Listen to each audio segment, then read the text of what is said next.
Hey everybody, this is Rydo and we're back to another live stream of Shadowverse. Today is Monday, August 16th, starting late. Once again, it's one of those situations where right now my sleep schedule is so shifted. Like, I'm sleeping almost the entire day away and staying up all night playing now Binding of Isaac Rebirth. Now, I did finish the DLC character, the like 5 DLC levels I had for Lego Batman 3, and it immediately started micro stuttering and just brought back all that negative emotion, frankly, from the micro stuttering of Lego games. I did do a little bit more research on it. Apparently, maybe Windows 10 added a full screen optimization by default, and so by clicking on properties on the executable, maybe, just maybe, you can disable full screen optimization and turn off a lot of video effects and mostly get rid of the micro stuttering issue. I also attempted to no avail, just limiting the frames per second, because there has been that more recent story of the Amazon game that's in beta just frying video cards because of an unlimited menu frame rate where it just goes into the thousands of frames per second. Disabling full screen optimization did seem to stop the crashing, the full using up of all the RAM and crashing OBS. How one program potentially is using up all the RAM so that another program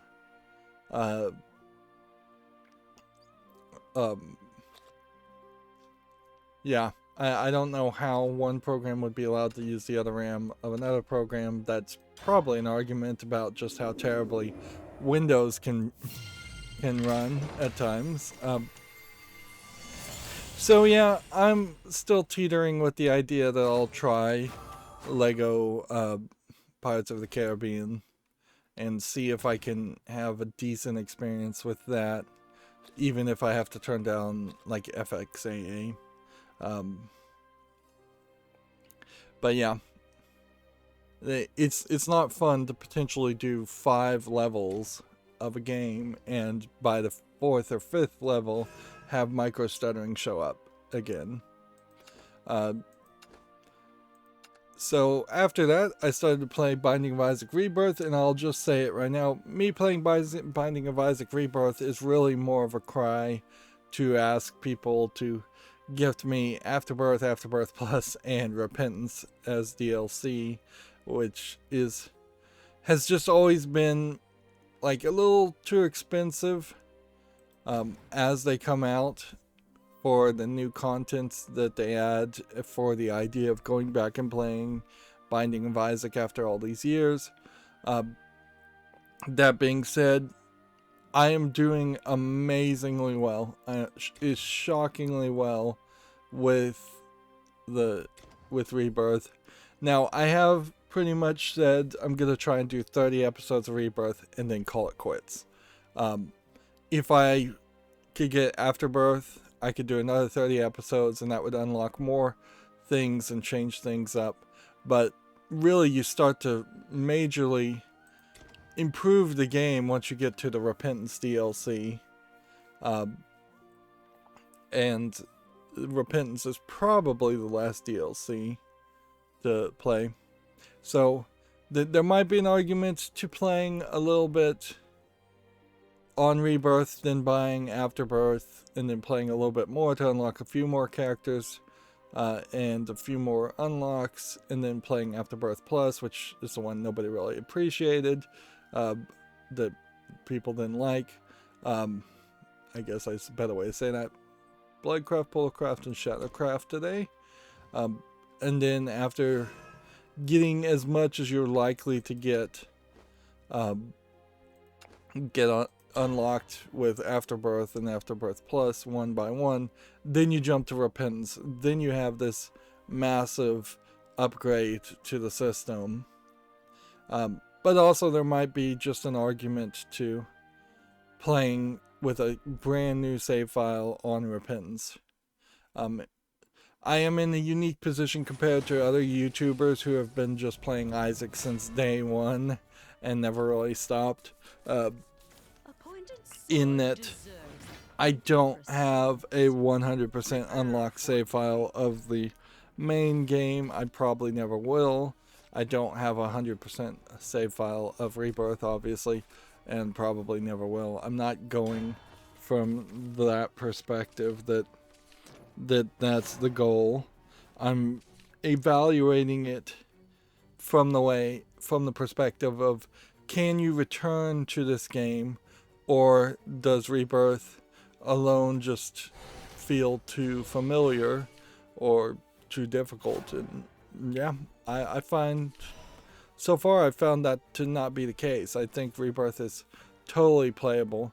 Now I think it is probably a little bit of getting back on a bike situation, and had I never played any Isaac at all, if I didn't have that 100 episodes plus of Isaac at the very beginning of my YouTube career, would I be able to play Rebirth on day one and make as much progress? Probably not. Also, I have a lot of knowledge, not all the knowledge for sure. I don't know if anybody has all the knowledge as far as how to unlock things and how to do things, but I have a lot of knowledge, certainly, as to what happens when and what you need to do. Actually, a lot of it's not even so much a secret. They're labeled as secrets, but it really is just beat this enemy without... beat this enemy and you'll unlock an item, and that'll be called a secret. Or, in fact, for Rebirth alone, the only major thing that you might not realize is that if you can beat the first and second version of levels, so if you can beat the basement 1 and basement 2 without taking damage, that unlocks something. If you beat the womb 1, the womb 2 without taking damage, that unlocks something. If you beat mom without taking damage, that unlocks an achievement at least. I don't know if that actually unlocks an item.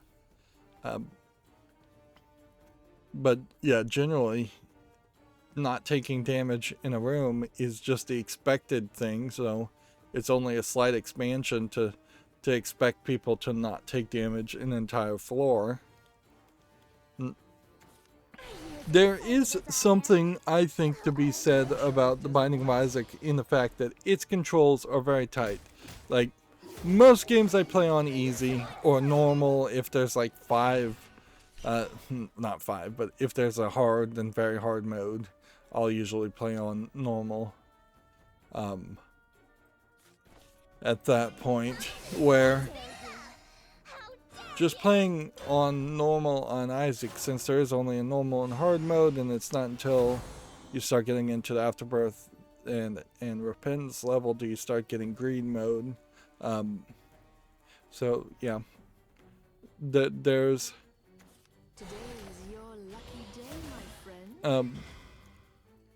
there's real challenge in playing Binding of Isaac Rebirth, to the point where I recognize my controller was not calibrated and hasn't been probably calibrated properly for a very long time. A little bit of controller drift. I installed the Windows Store app at Xbox Accessories app for no avail. It did install some kind of new update to the controller, which hopefully that doesn't break something, but then it immediately wanted me to sign into Microsoft Xbox to do anything else and actually calibrate it, and at that point I said forget it and just went back to the Windows joystick calibration option, and that still worked perfectly fine. So I don't think there's actually a reason to use Xbox Accessories app if you're not actually getting into the Xbox ecostructure. But yeah, I was thinking I was gonna have to increase the dead zone to my right stick, but actually just looking at the settings before I calibrated and looking at the settings after I calibrated, I think I'm actually going to be perfectly fine. Alright, well, if I do this, I'll probably die. If I do this, I probably die.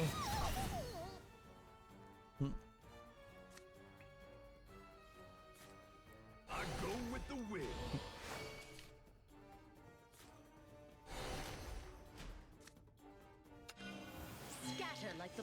Yeah.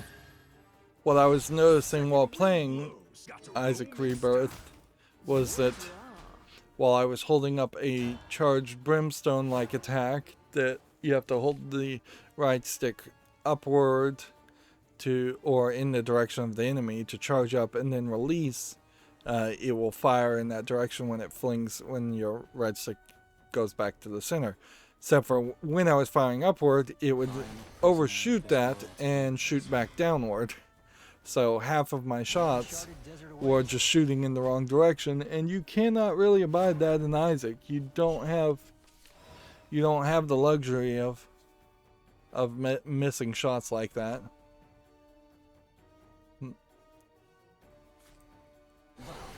Promises of pox at them. Allow me to take my cut. Yeah, and I just woke up, so I'm yawning even though it's super late in the evening, and that probably is not going to be a great thing for some of my fans. But, yeah. I definitely would not be suited to work for some company that demanded creating content on any real consistent schedule. It wouldn't be good. Although, in all fairness, people who do release content on consistent schedules at this point, like Giant Bomb, are not really making good content either, so whatever. Witness the power.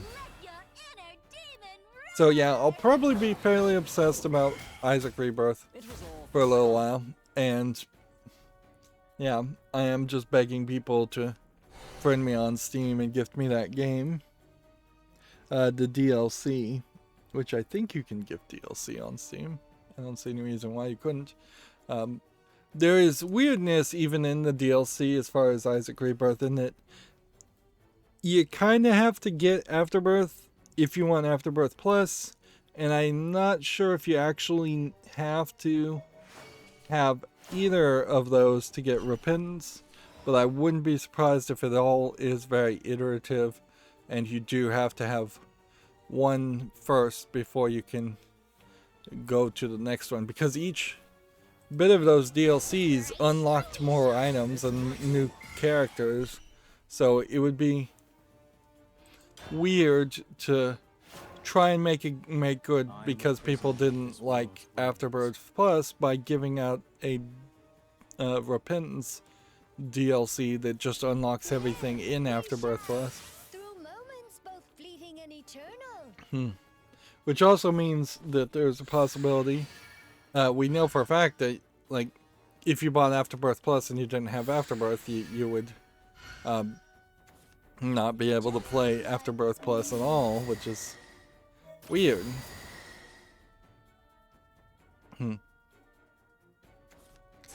Yeah. And at a certain level, I guess I'm kind of glad that there isn't a Binding of Isaac 2, and unlikely to be one anytime soon, because if a sequel came out, I think it would probably suck out the entirety of its player base's time.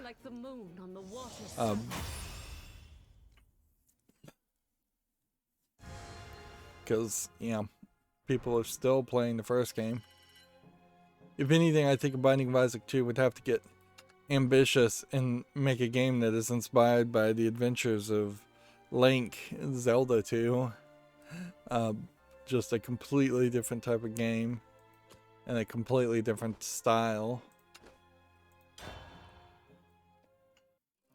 That would be about the only thing I could think they could do, because anything else would feel like you're just adding more characters and adding more content. And with Repentance, it seems like mod support exists now, and co-op gameplay exists now. So I'm not sure what else you could really expect them to add. They could just add 150 more items, a couple more characters, more room layouts, but it will just be more of the same.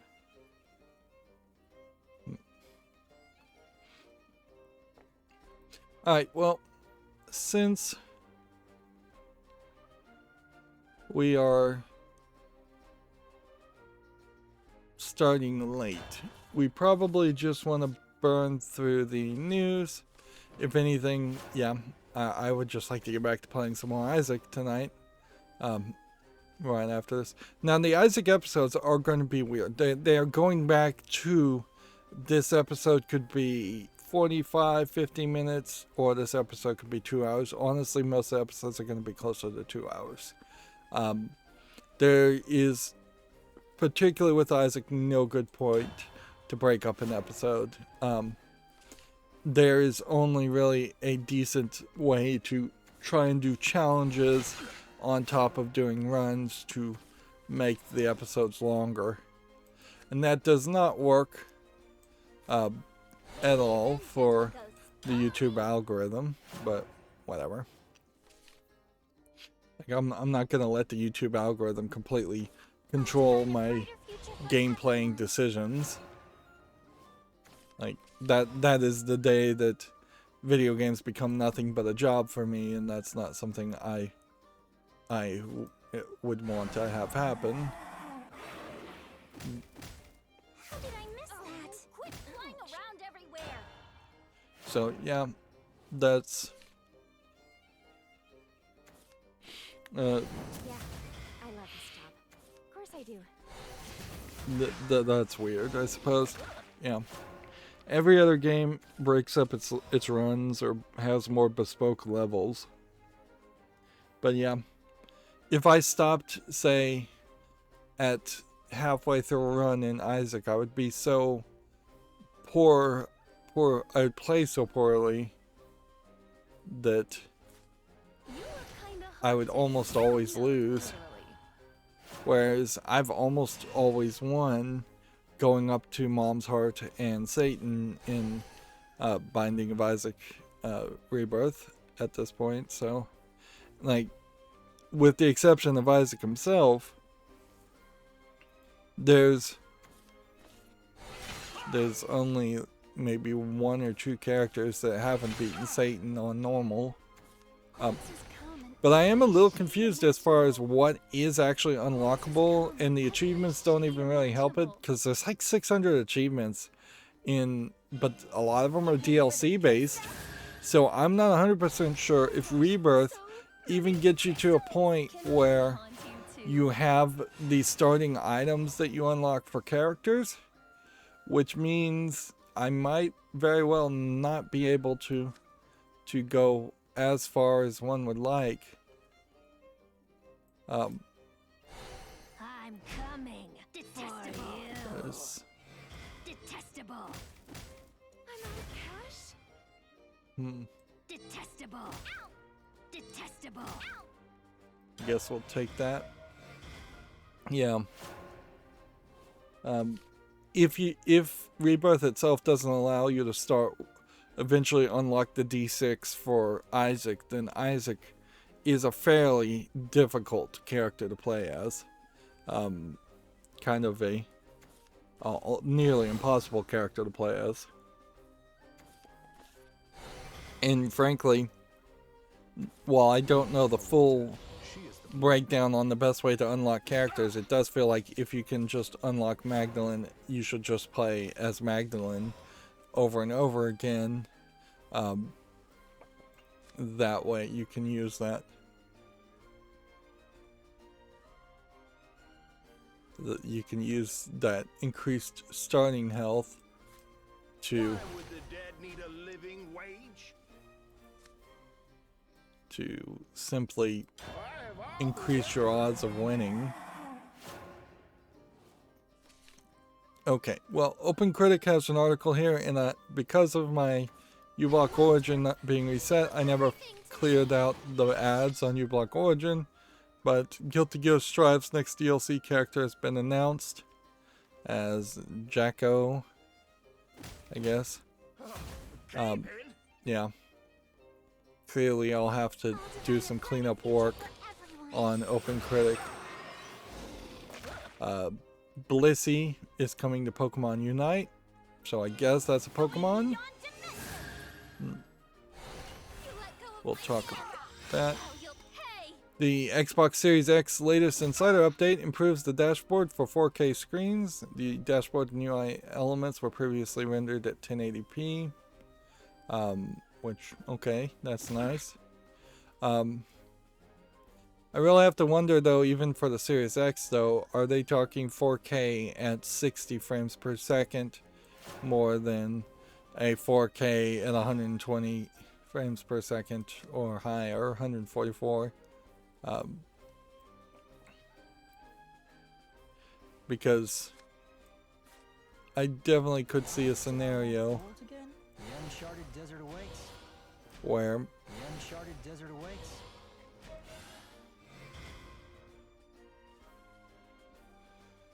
okay, does any of this Prepare yourself.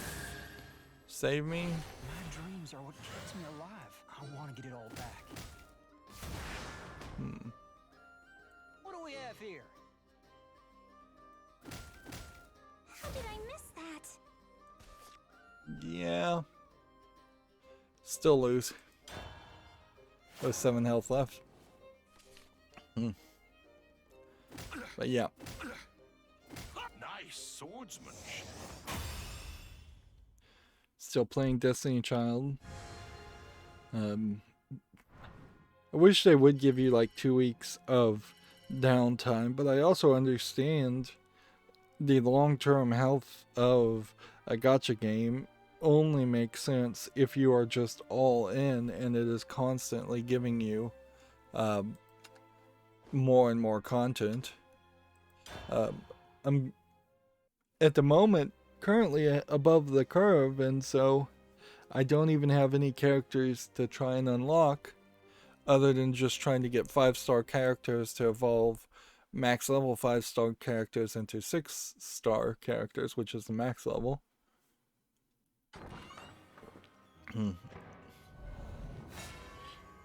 And thank goodness they never introduced the 7th level characters, because that would be a little crazy.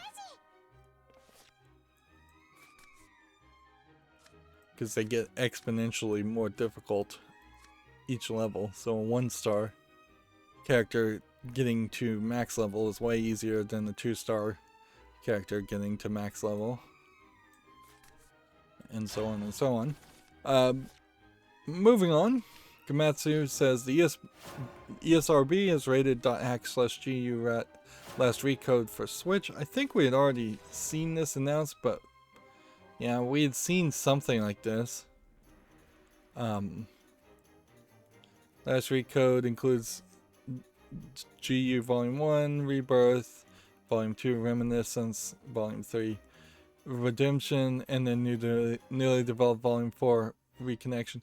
I think it is important to say, at least in the anime, the .hack/sign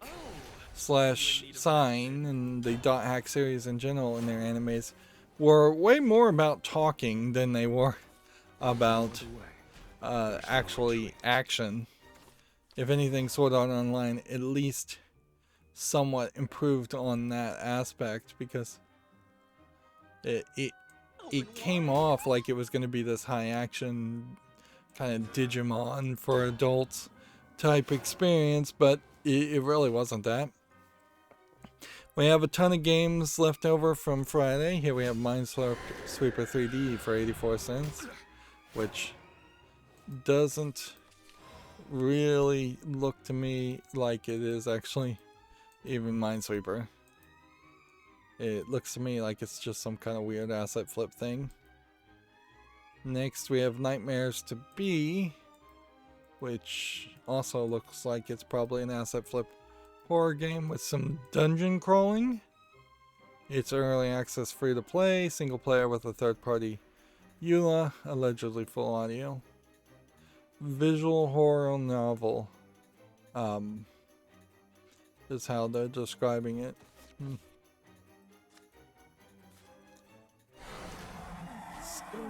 Hit that. It's beautiful tonight.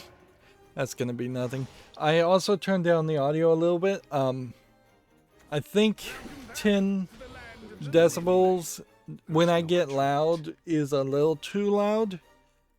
So I brought it just to amplify to 5 decibels. I'm doing that for Rebirth and for live streamings now. It's like not industry standard by any means. You're supposed to, according to the BBC radio and standards, that for whatever little standards there are, you're supposed to be at 20 decibel, negative 20 decibels on your audio loudness, but whatever. And I probably could change things up and turn up the gain on my microphone via the dial behind, on the back of it, instead of using instead of just digitally adjusting it in OBS. But yeah, I will. That's a little bit more analog and difficult to get perfectly set. So I think I'll just stick with the digital versions. I'm letting Rebirth be fairly loud as far as its own music, but oddly, that is the one thing that I don't think is great about The Binding of Isaac Rebirth, and I'm glad that Repentance kind of redid the soundtrack. There are definitely some times when the ambient music and the soundtrack that's playing during Binding of Isaac is just not particularly great. It's a little annoying sounding. It's harsh from audio is I would say its biggest problem. Is it just how incredibly harsh it sounds. Alright.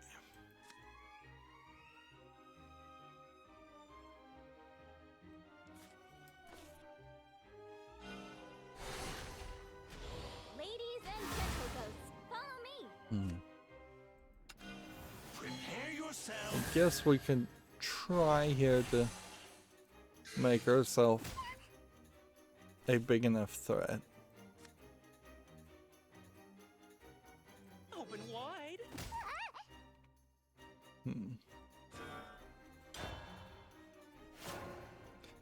Next we have a game on Steam called Wave Shooter, which obviously is just an asset flip first-person shooter game.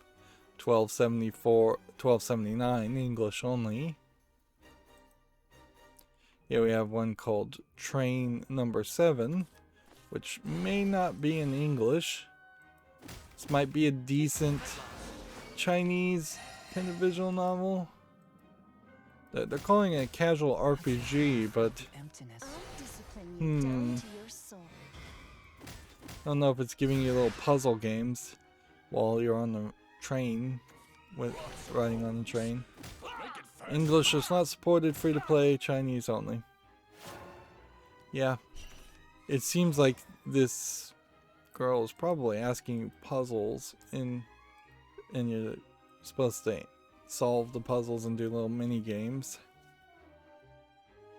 But yeah, that doesn't look terrible. It is a little weird that it's not widescreen though, because you'd pretty much assume that that is a brand new game. Alright. You see, I'm only getting stronger.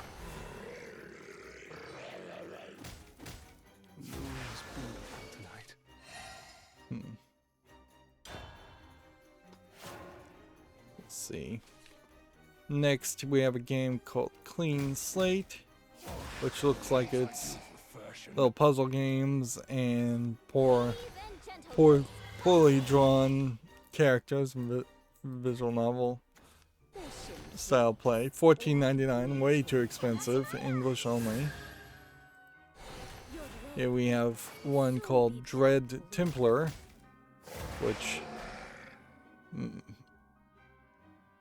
looks to me like it's one of those fast-paced, bloody Quake clones, which I've never really been able to play a lot of these Quake games and get into them. So, like, this might be more of a Hexen clone than anything else.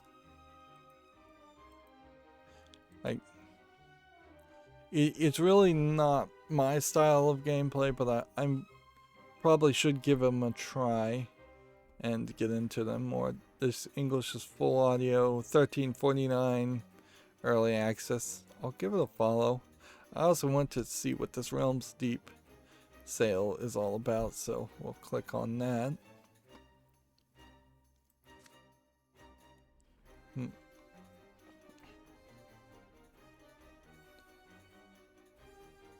Okay.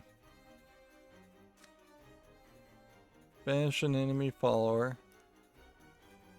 Storm. Let us pierce the twilight, Sleipnir.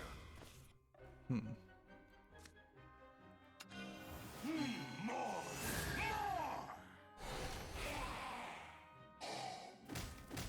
Let us end I love to this. stop. Of course I do. Tonight.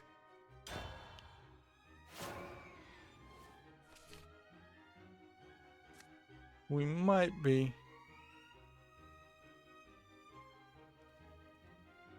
able to pull this off, but I doubt it. Like, if I could survive 2 turns and then play this, get it down to 6, and have these 2 ready to attack, that'd be quite a lot to do, certainly.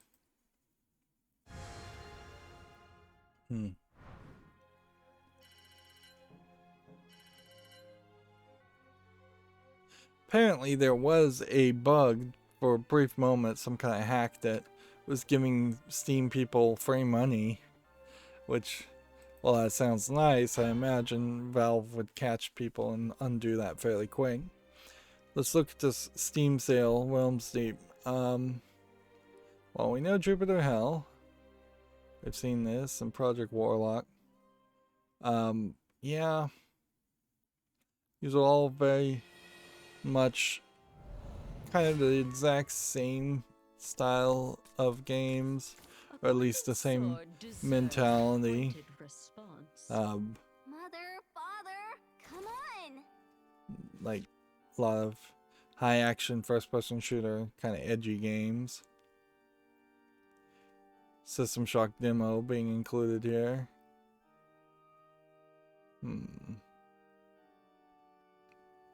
Yeah, this is a pretty decent list of the types of games that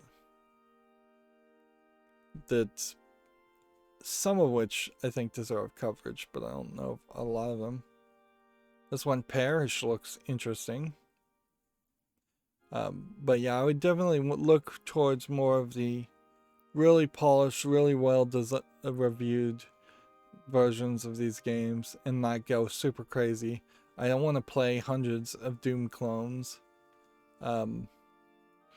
If anything, this really just goes to show that there is a history, certainly, of Doom-like games that at one point just completely owned the industry and now are frankly left by the waysides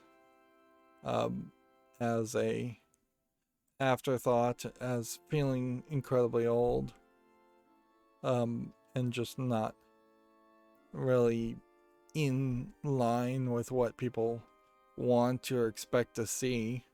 Some of these games like Turok and System Shock and Shadow Man like, are very old games that have some relevancy. Some of these are new ones, like Loop Hero, that I don't think really falls in the same category as a lot of these other games.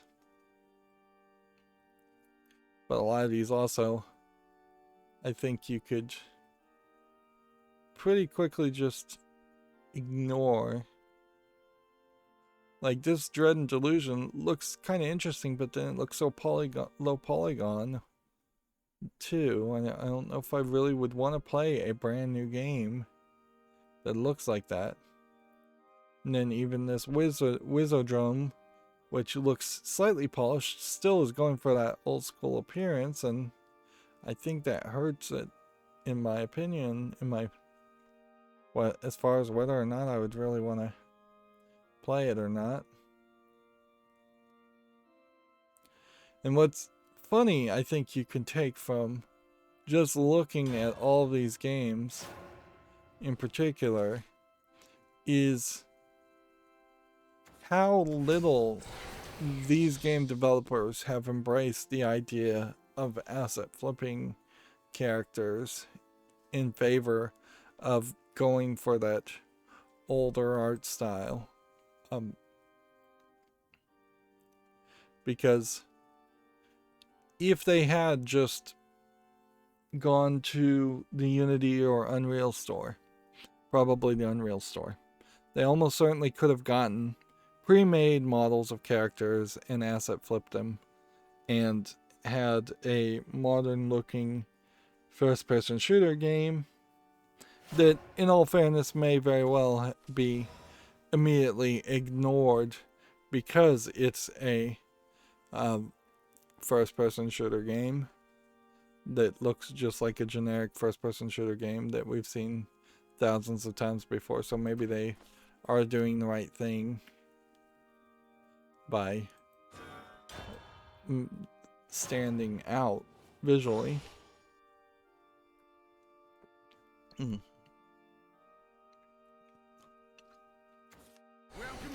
For instance, this game, The Black Heart, that's on sale, that came out in 2009, is still in early access, and it's been as cheap as $3.74, but as a fighting game, it has 6 characters. It's like hand-drawn art, which is not particularly great. You're fighting as kind of monstrous characters from kind of movie genres. This is probably a great example of where a single developer or small indie developer, somebody maybe in Spain, if I was to guess, just doesn't have enough support and enough skill to make a game succeed. It's single player with split screen player versus player. And yeah, it's at this point more hiding behind early access than actually being released. This same concept is a concept that should just be stolen, but I think you probably would make... Yeah, they're selling it as the 10-year edition at this point. Yeah, I don't think you have a consistent art style if you just take a bunch of random movie like monsters and horror creatures.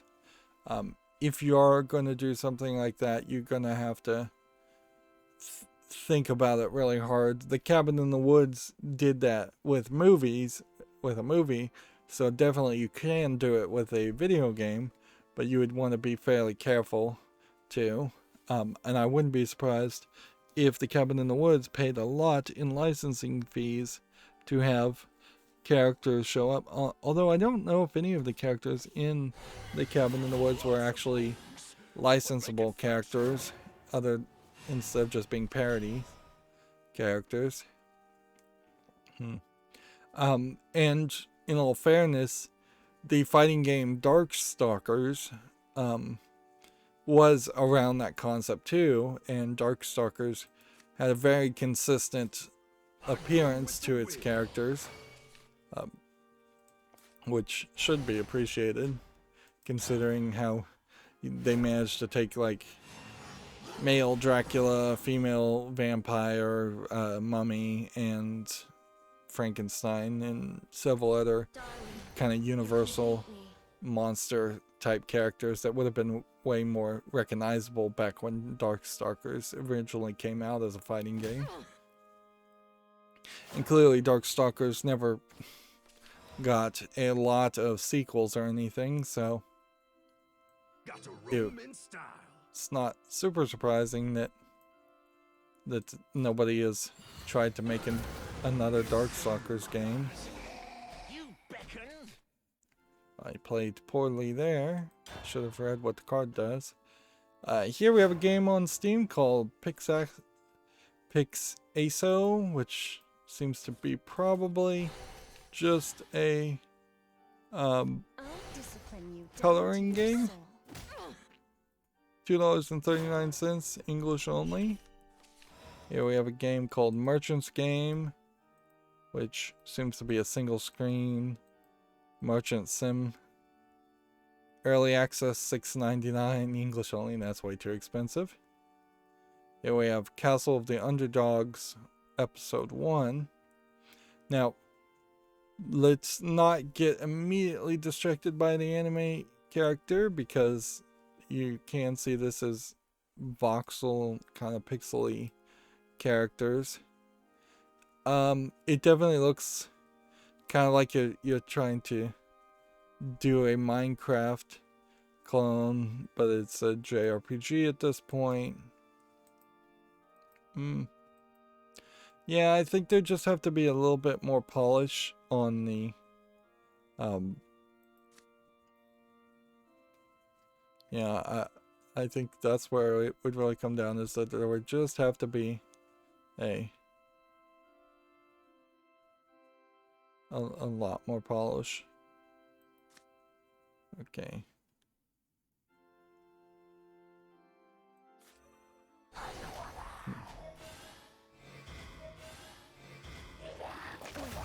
What's this?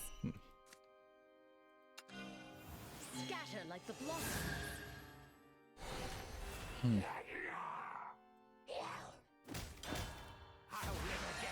What's interesting about Castle of the Underdogs is that it is describing itself on the trailer here, which I'm barely paying attention to, but it as a Final Fantasy X battle system. I haven't gotten to a level where I felt like there was a just understandable from my perspective as someone who hasn't played Final Fantasy at all to know what the big difference would be between a Final Fantasy X battle system and a Final Fantasy 13 or Final Fantasy 7 or Final Fantasy 1. Generally, I kind of felt like all the Final Fantasy games had about the same battle system, and with only slight evolutions per number. If that's not the case, then that is definitely news to me.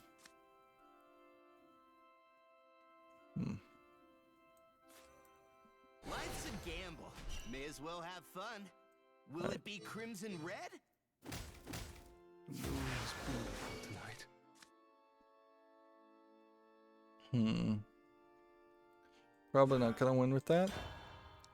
Next we have a game on Steam here called Escape from Dufo, which just looks like it's a dark screenshot dungeon game. Escape from a dungeon game. Never be alone again. 79 cents, English only, so it seems to me like it's probably closer to an escape the room puzzle game than a dungeon crawler. You have a good Yeah. eye. And something like this could be potentially a nice little tutorial level for a much bigger game, but it totally does not work as a standalone game. Of Parkside then.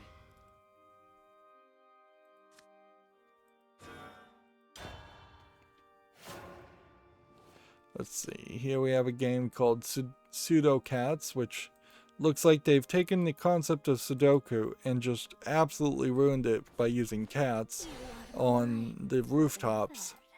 Like, this is probably one of the worst examples of asset flipping things for no good reason I've ever seen. $1.19 English only. That's easily dismissed. Here we have one called Life is Hard, which seems to be probably a too zoomed out game. It's being tagged as a strategy simulation, so maybe you're just running a God Sim Town Simulator is what it says. $8.99 English and Russian. It's already mixed, and it just came out. Here we have a game called Icilia. Interesting, some of these games have already come out and people are reviewing them, which I kind of would appreciate that. Like, for all the like user-based actions and what they often call review bombing, I think there is room to just try and accurately review all new games a lot faster. If it becomes the fact that there's at least 10 people willing to go and play your game on day one as soon as it comes out and review it and say, oh no, this is garbage, that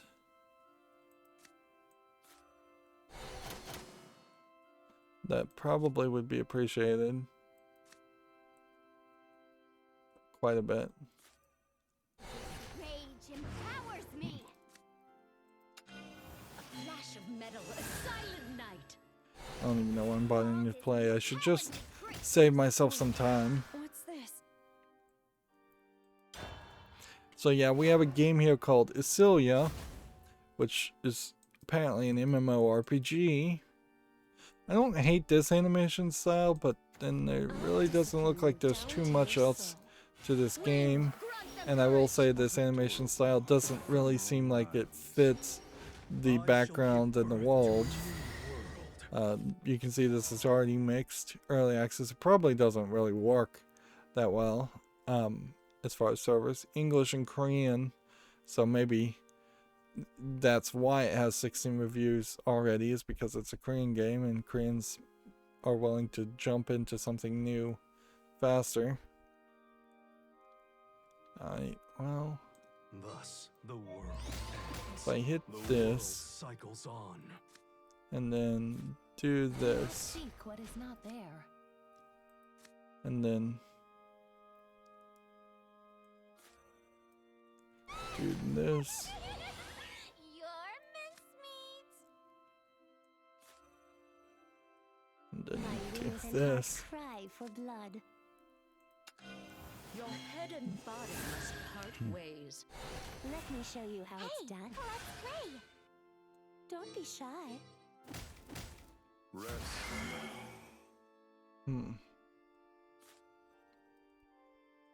So I can play every card Hey, my friend. on my field, but then There's no turning back. most of them are going to end up dead.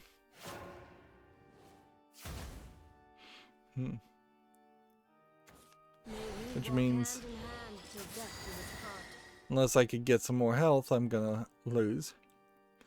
Here we have a game on Steam called Brave Point Kill, which once again kind of looks like a more modern attempt at an RPG, like maybe a mobile RPG from maybe China. 99 cents, Chinese only. That is slightly more ambitious than just trying to make something in low effort, but yeah. For Steam, that doesn't look visually polished enough. Here we have Pet Night into Cave. I don't know why there's so many RPGs all in a row. This is being tagged as a point-and-click adventure inaccurately. 99 cents, Chinese only again. Seems like we've had a bit of a run. Here we have a game called Doo Doo Monkey, which, yeah. I don't see anything here visually appealing. $2.99 English and Russian. Here we have a game called Defense Your Organism, which looks like it's a low effort tower defense game for 59 cents, English only. Let's see, can we possibly, when?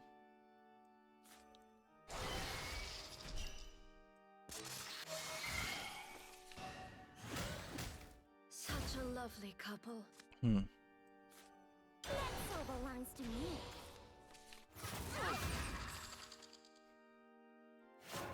Let's see.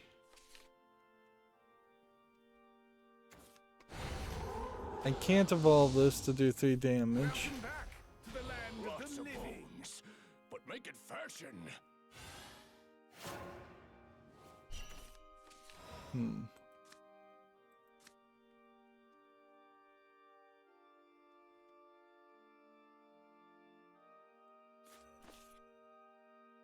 See. Banish it instead of leaving play. Is a nice roaring flame. Is a nice roaring flame.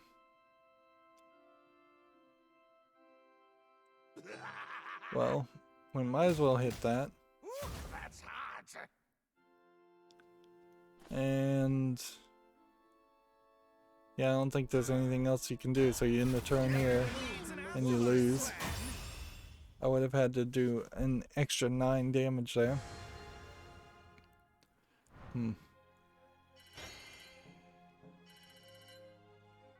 Let's see. Bloodcraft, Portalcraft. I guess that means we could play Portalcraft and get a victory that way. Here we have a game on Steam called Jigsaw with Animals, which just looks like square jigsaws, which aren't actually jigsaws. $5.99 English and Russian, too expensive. Here we have a game called Pogo Rocket, which is $9.99.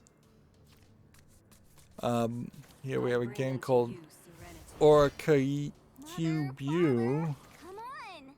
which seems to be a puzzle game, but it's just a little too visually neon for me to give it the time of day.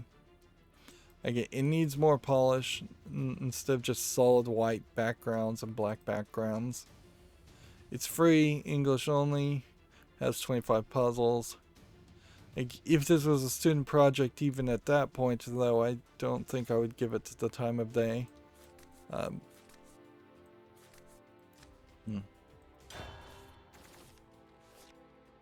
Yeah. I believe it was director of Assassin's Creed 3 has put out some criticism against the RPG system that eventually got adopted in Assassin's Creed Origin and later games. Which, in all fairness, I think that's rightfully fair to say, because that's not what the Assassin's Creed series was originally. Yeah. So I should play this one and this one, get 1 victory here, and then get 3 more Portalcraft victories, and then that'll be potentially easy wins.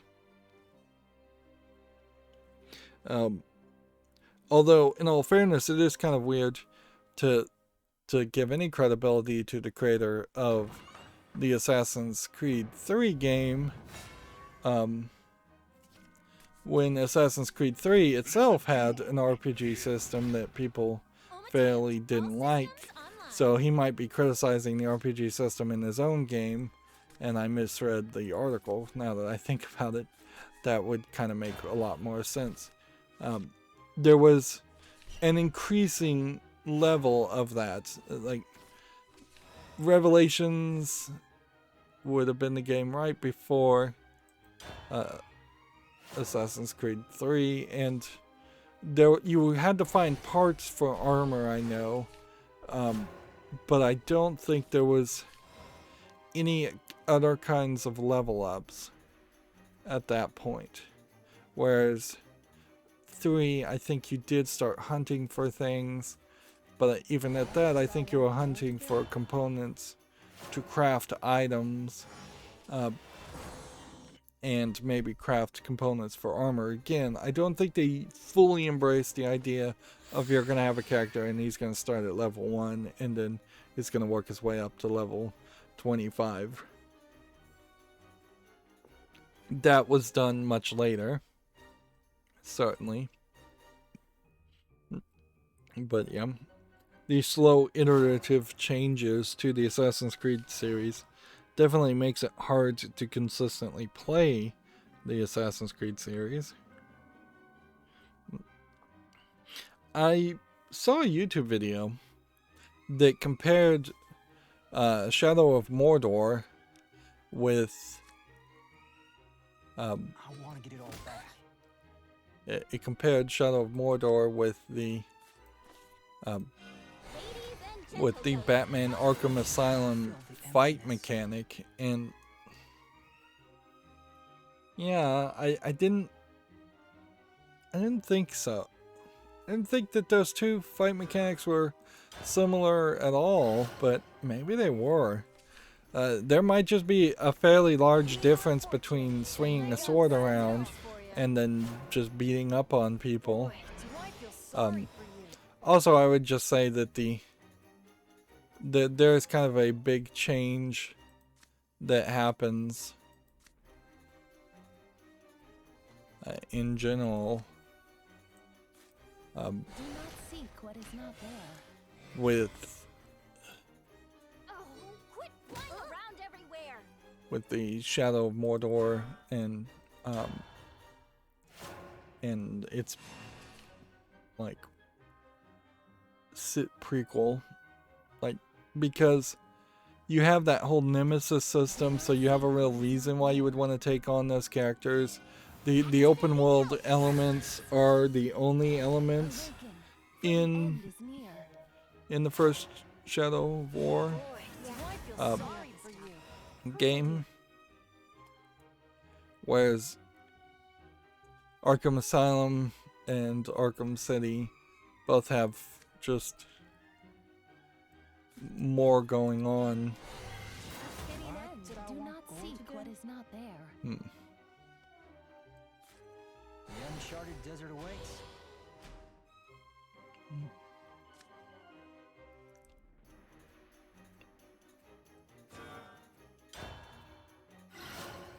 So yeah, I guess I need to probably play Shadow of Mordor now that all the DLC and nonsense is out of it, and just see what the sequel is like, and see if that really does feel like I am just playing Arkham City, or if I'm playing a better improved version of Arkham City. Setting reflectors to reflect.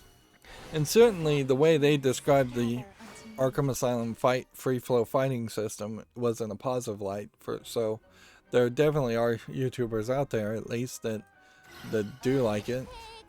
Whereas I didn't think it was good for a Batman game, but I didn't think it was particularly good anyways. It might be a decent fight mechanic system for a Warriors style game where you have let's see. I want to get it all back. Yeah, a Warriors style game where you have Why would the dead need a living wage?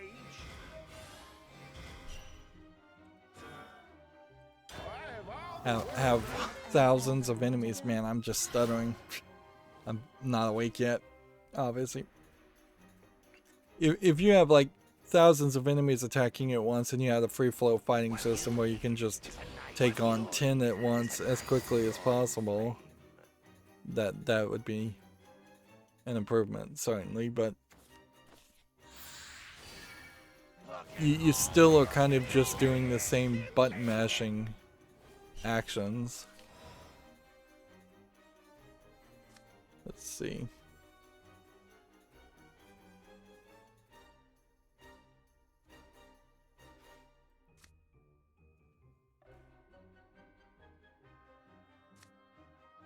Storm, Burial Rite.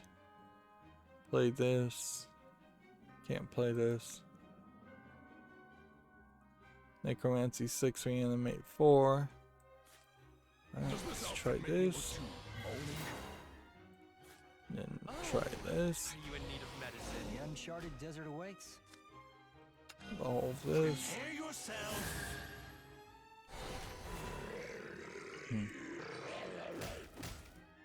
That's hot. Moving on, Gamma Sutra has an article. Roblox now owns the online communications platform Gilded, which it's apparently similar to Discord. Let's see. Gamma Sutra has an article. The Dead by Daylight Strangest Thing DLC will be delisted from sale in November, which I think inherently that is kind of the problem with getting licenses in your game in general. I suspect that might mean that there's more progress towards a Stranger Things video game, specifically, but I also wouldn't be surprised if they just didn't care to renegotiate the license at all.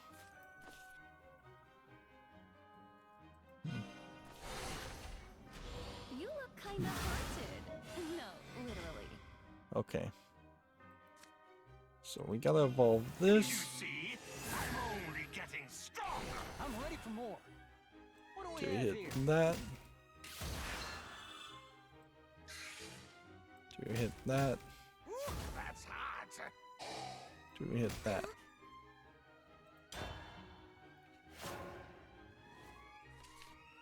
Here we have a game on Steam called Mercenary Operator Wolves, which looks like it's a top-down stealth game of no quality.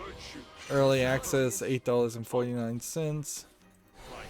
Here we have a game called Sengoku, A Time of Warriors and Demons, which Nice swordsmanship. I don't think there's enough visual polish here either.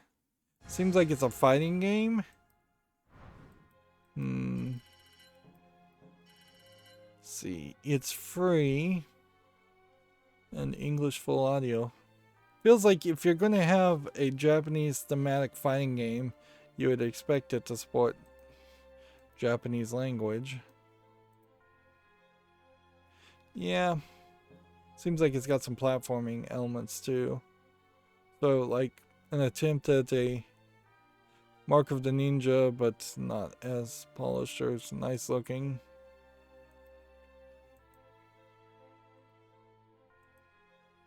I may be being a little cruel by not giving this a chance, but it has a third-party EULA, and I think I'm just going to say no to it. According to Gamma Sutra, California regulators to Riot Games, let your employees know they can speak to us. They filed a request asking the court to compel Riot Games to inform employees that they are legally able to discuss their experiences with state regulators. I mean, this is probably, I'm just going to use this title as a way to make my own personal opinion and tangent here, which is a terrible way to take in news, certainly. But what I would assume has happened is Riot Games has put out messages in the general feel that people are under non-disclosure agreements, which at no point is a non-disclosure agreement going to be upheld when talking to government agencies. The government that enforces a non-disclosure agreement is not going to enforce it against itself, with perhaps the exception if you were like whistleblowing or leaking on the government itself. Yeah, the government will screw you there, certainly, a la Edward Snowden. But yeah, otherwise they probably have tried to impress on people that they shouldn't be talking to the California Department of Fair Employment and Housing, which arguably that should be two departments. But yeah.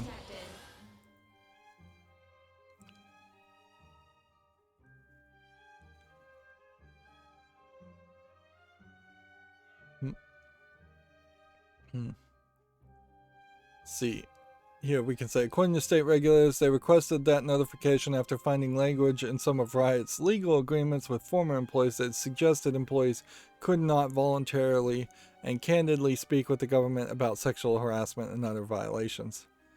Now, the department is arguing that Riot has delayed the process of sending out court-required notices. These are all fairly standard legal wrangling things where, yeah, Riot, even if they are 100% completely innocent, which they almost certainly aren't, are going to try and play a little hardball. The lawyers are going to try and play hardball. They're going to try and slow down any actions the opposing side. It is a very aggressive stance that you pretty much have to take when you're being sued or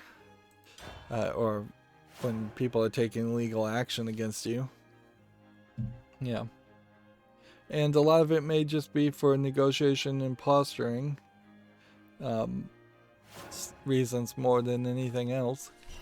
But at a certain point, it also highlights how the U.S. Justice system, if you can really call it that, which you really shouldn't, it has been converted into more of a game for rich men with rich lawyers to play, instead of it being a true honest pursuit of justice. But unfortunately, I think that's probably true for most justice systems.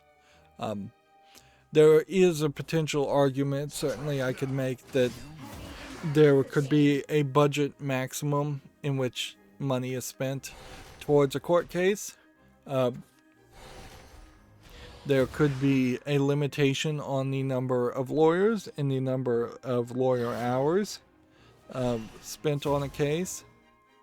The judges do try to somewhat speed up the process and not just have court cases go on forever, but there is a lot of ways to delay things and make things cost a lot more, and it's all done theoretically in the pursuit of a fair outcome, but in reality it's often done just to waste everybody's time and money.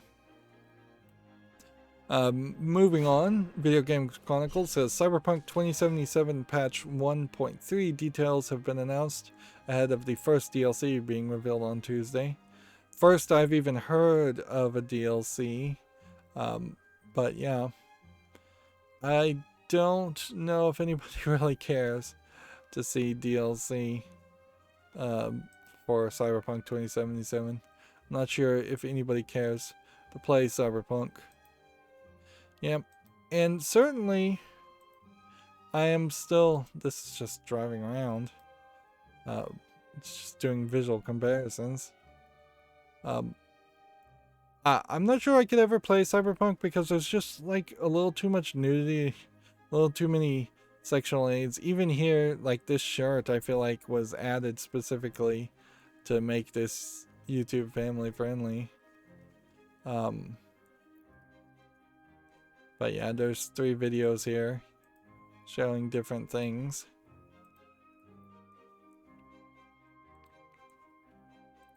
I think they just went off the rails, and I don't think there's really a way to fix being off the rails with Cyberpunk other than just starting over with that concept, letting somebody else make a Cyberpunk game. In a lot of ways, I think even in production, they should have probably just abandoned Cyberpunk and said, actually, we're just going to make a Witcher game. Like, we succeeded wildly with Witcher 3. We're not doing good with Cyberpunk. We should either abandon it or leave it in development hell. there are clear decisions that are problematic with it. And I don't mean that as an SJW problematic so much as I mean that they wasted budget hiring a celebrity be a main character. They focused on some kind of dumb frat boy teen comedy when that wasn't really how the game was being advertised.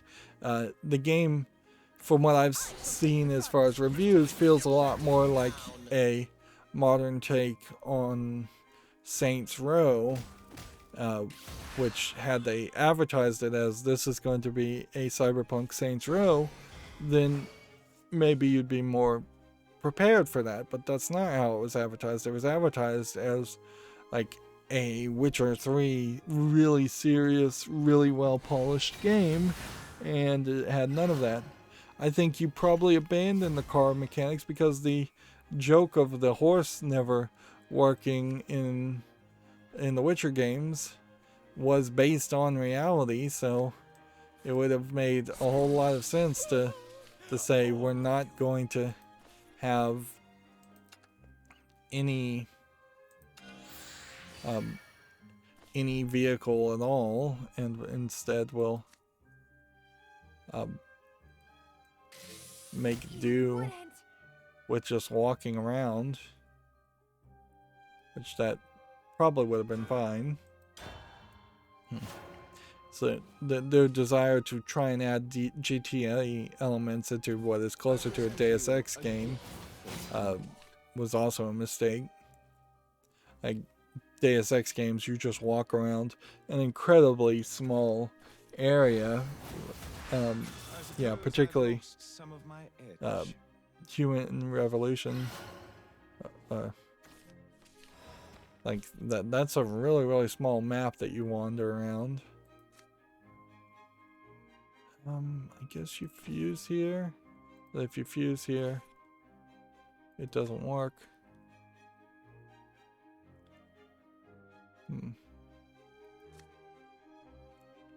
3 damage to enemy followers. 3 damage to any enemy. Well, can we do this? We'll cut you down. 3 damage to all enemies.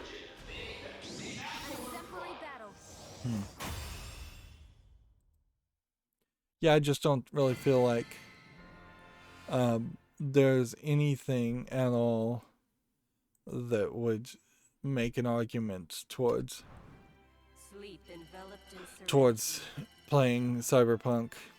Like, if someone were to gift me Cyberpunk 2077, I would make a mad dash rush through it just to show gratification for somebody gifting me that game. I don't even think the game is on my wish list. At a certain point, I guess if somebody gives me a game that's not on my wish list, that's pretty much how I would deal with it anyways. Okay, well, that got one thing done. Now we just need a Shadowcraft and then 2 more Portalcraft victories. Here we have a game on Steam called Descent Vector Space Runner, which seems like it's a fly around space game, but it might be something closer to a Star Fox game. It's an infinite runner, basically like a dropper map, but in space, which is an interesting twist, certainly, instead of making a dropper map in something like Minecraft.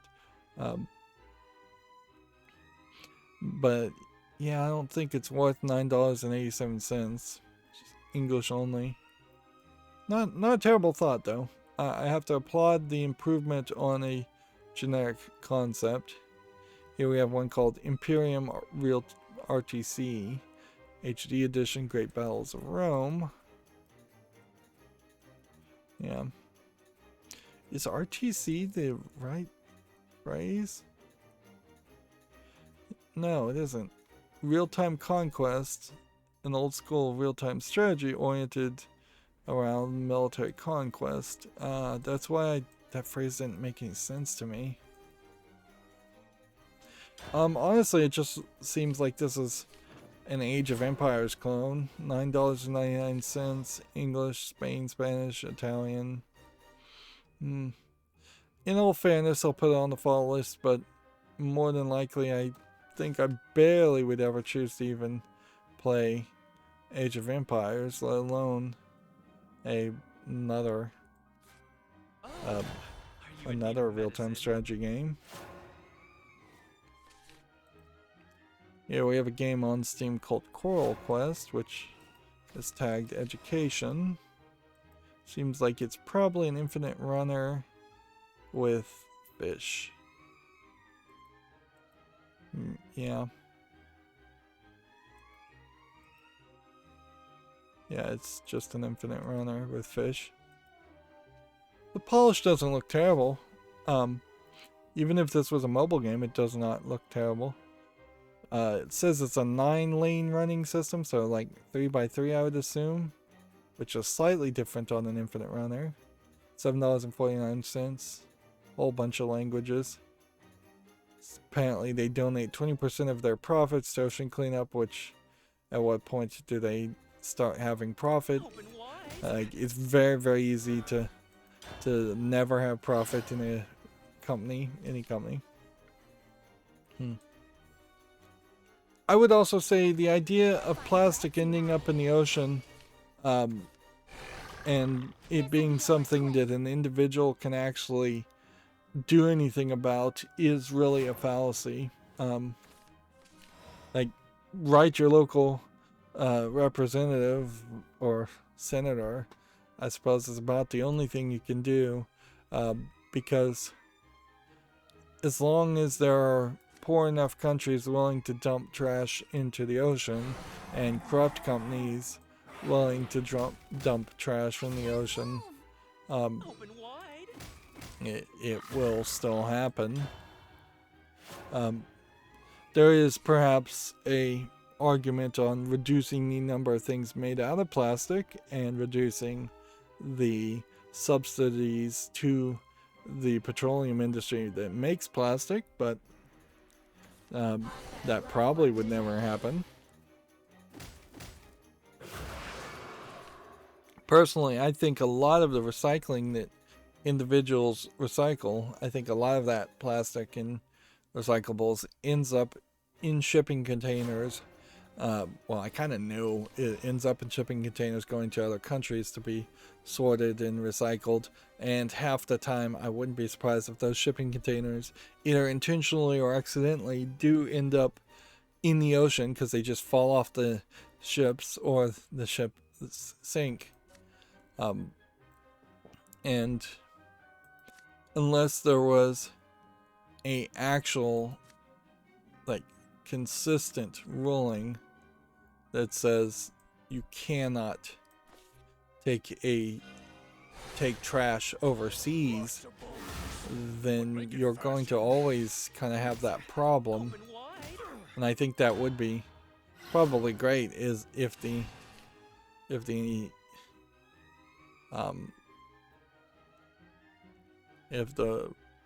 entire world got together and said, we are just not going to ship trash overseas ever. We're going to consider that as close to a war crime as possible, but there still would be plenty of countries that would do it. But yeah. And that would really just lock trash into specific landlocked areas that you still would have to do something with.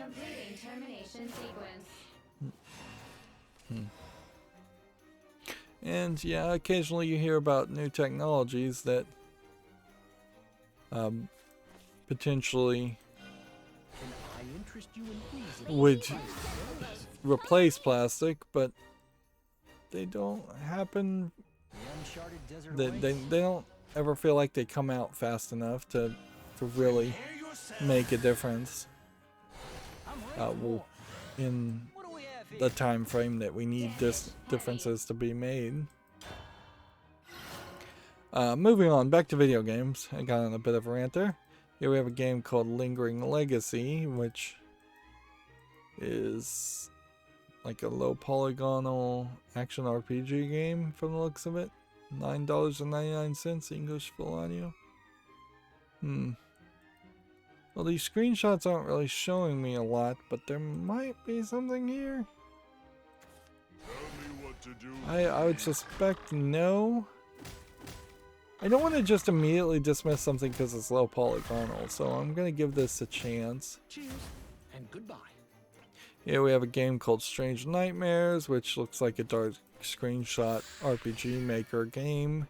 Early access, English allegedly full audio, $5.09. That's easily dismissed. Here we have The Doors of Tritheus, which looks like it's a RPG game. Tritheus is not a word I've ever heard before.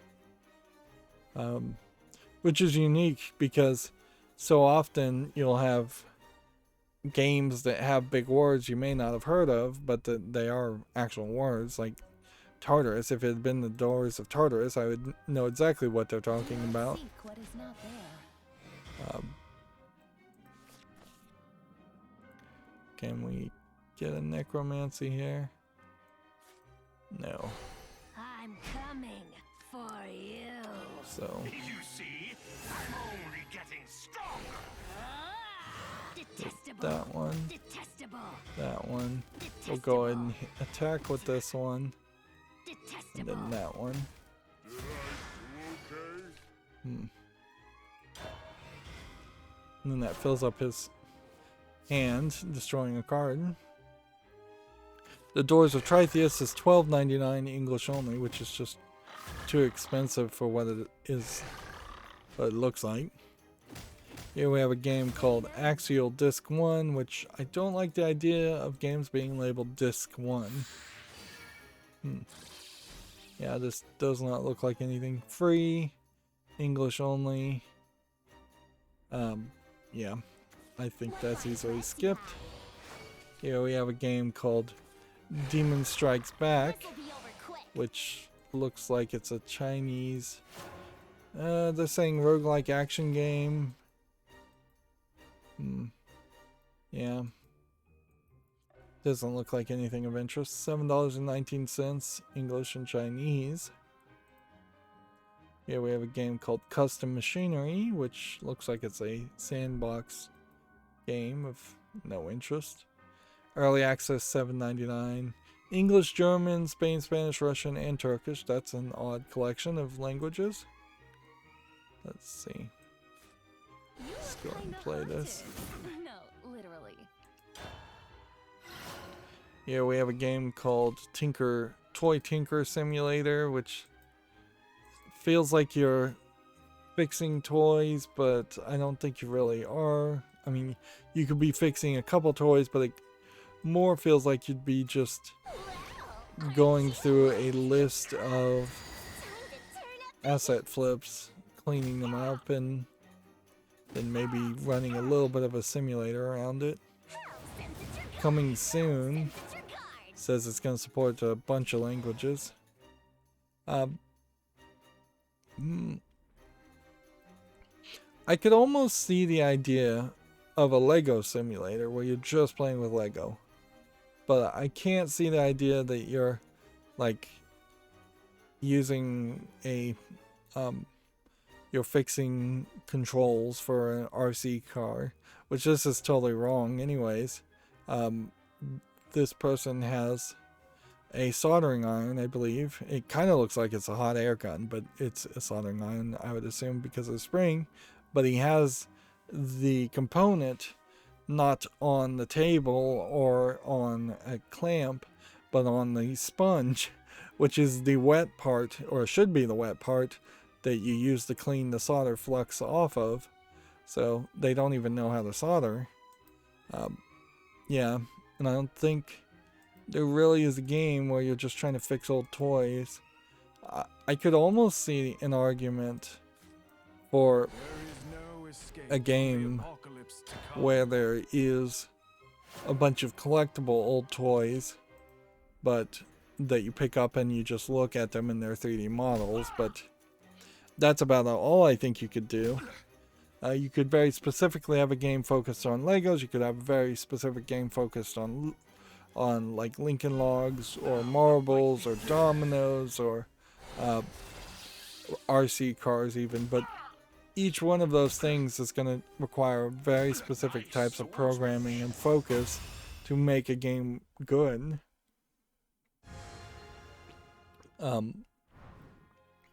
Unlike Tabletop Simulator, where at the core, Tabletop Simulator is all about you have this thing and it is on a tabletop and it moves from point A to point B, and everything else has to be programmed and modded by either the creators of Tabletop Simulator or users of Tabletop Simulator. I bring unto you serenity. You must die!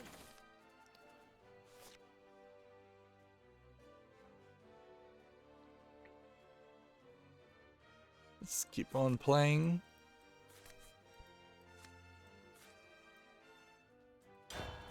Video Games Chronicle says Call of Duty Warzone is teasing its next game by killing off winning players. Vanguard looks set for imminent reveal. Some players who finish first and make it to the extraction helicopter aren't quite managing to escape. The Vanguard teaser was verified. Well, that seems like that would be annoying, to say the least. And I think this is one of those cases where there probably won't be as much complaint about this, but I'm not sure if there really is any accuracy in any female snipers existing, depending on which military force exists. What I really would like to see is if any of these things, if there was a female sniper set in the time frame that Call of Duty Warzone takes place, it would be nice if that history was really talked about, and they said this character that we're highlighting is a fictionalization based on this person. But if that's not the case, then you probably should just go for more realism. See, it would be completely insulting if they came back and said, actually, this female character is a gender swap version of this famous sniper. If they could find a sniper whose identity was never identified, that would be it. Or otherwise, they should just say, we've created something from whole cloth fiction, and that's fine too. What fine threads you have. But the problem is, I think particularly with Call of Duty and these military first-person shooter games, is they have been built around the concept of being realistic and selling on realism. So yeah, but a female sniper is still a step towards realism compared to a female infantry person with a artificial limb, or a female just standard soldier with an artificial limb. I don't know if infantry is the right word there.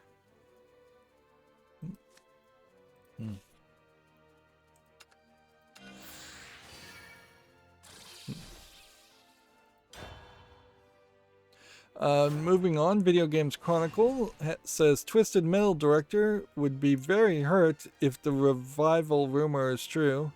David Jaffe says he doesn't believe a new game is in the works. I haven't heard a thing.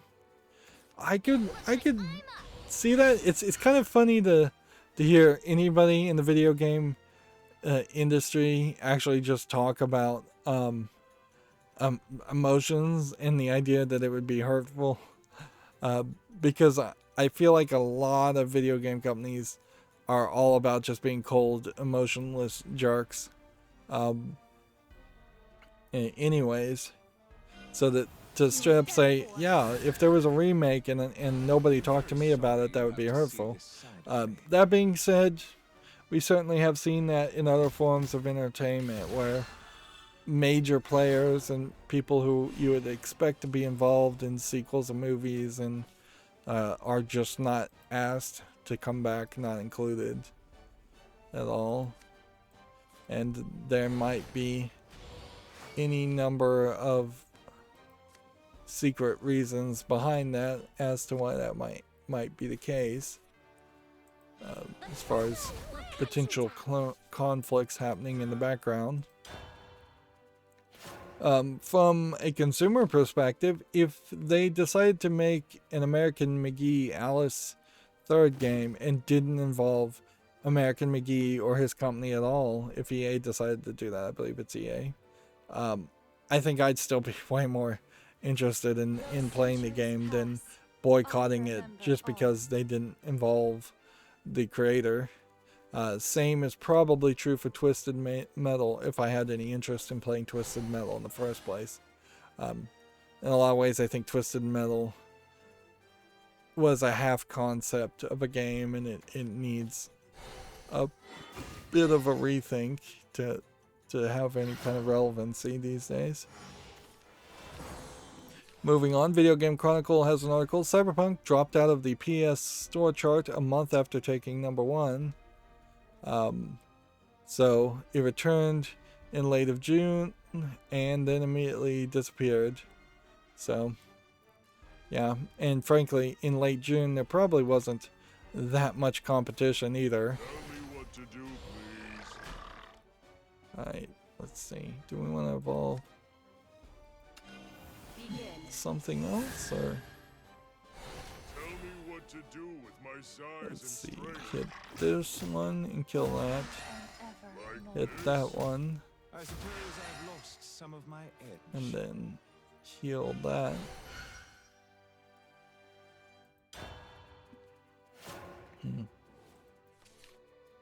Let's see. According to Video Game Chronicles, Avengers developer insists PlayStation's exclusive Spider-Man is still coming this year. So,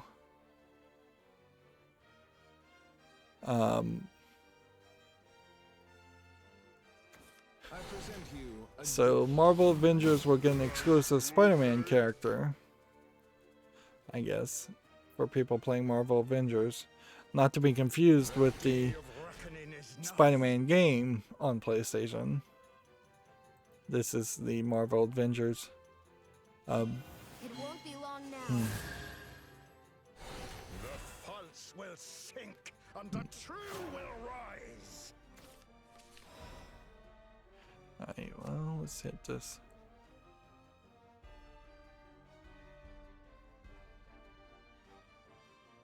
Till 10 damage instead. Done this twice. Machina cards. Can I put a Machina card on the field?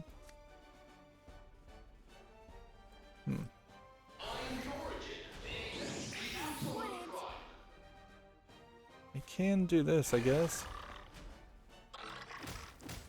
I suppose I've lost some of my edge. And I don't think I can attack because this guy has ambush anyway, so we, I guess, leave it there. Video Games Chronicle has an article. The ROM site owner who decided to fight Nintendo in court ordered to destroy all content. I don't know if that's a fair way to describe being sued. Like, I'm not sure Nintendo gave them any chance or opportunity to settle at all. I'm not sure that if this is the same guy that couldn't even make $50 payments. I'm not sure he has the money for lawyers or anything. Regardless, Nintendo successfully obtained a permanent injunction. So theoretically, he's been ordered to destroy anything. What's interesting about this, yeah, this is ROM Universe, is the idea that it's taken up until this point where It all ends they have gotten the judge to tell the person that he has to destroy all the ROMs that I would assume he would have a backup for. And arguably, I'm not sure if there's a great way to prove that you can't, someone did destroy it or not. Because if you've got some secret backup somewhere and they never found it in Discovery, you could easily still have a backup. In a lot of ways, it doesn't matter. Nintendo ROMs are out there. You could always go download it again. But yeah, the DMCA laws as far as people stealing ROMs don't seem to be particularly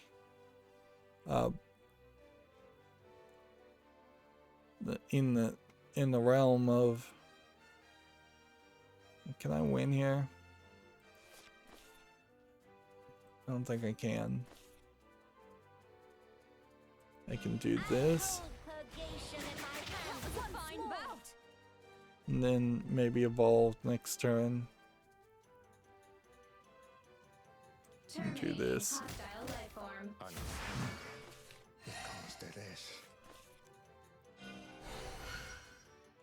Yeah.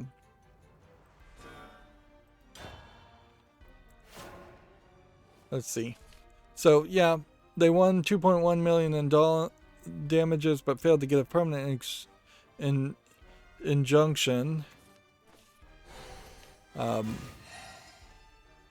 Originally, and now they have gotten a permanent injunction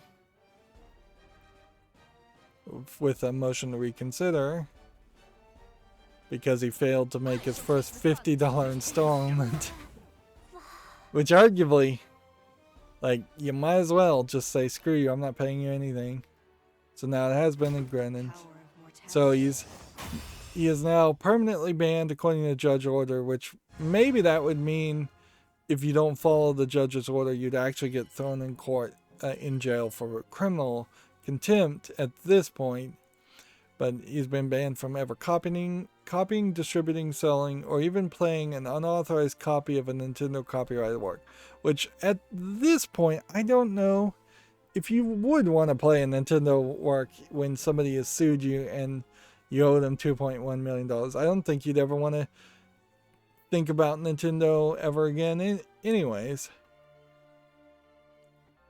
But yeah, I wouldn't be surprised one bit if this person is the ROM site owner is not all mentally there anyways, so he may very well just not care. Moving on, Video Games Chronicle has an article here. Battlefield 2042's Hazard Zone is reportedly inspired by Escape from Tarkov, which, okay, if that interests you. Call of Duty Vanguard reveal confirmed for Warzone on August 19th. See, I don't know what the deal is with this article. These pages is that they seem to need to reload a second time. So I'm gonna probably have to tweak my uBlock Origin setup.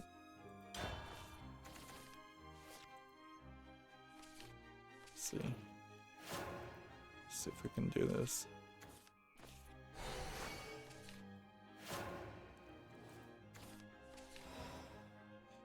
It may very well be a case that the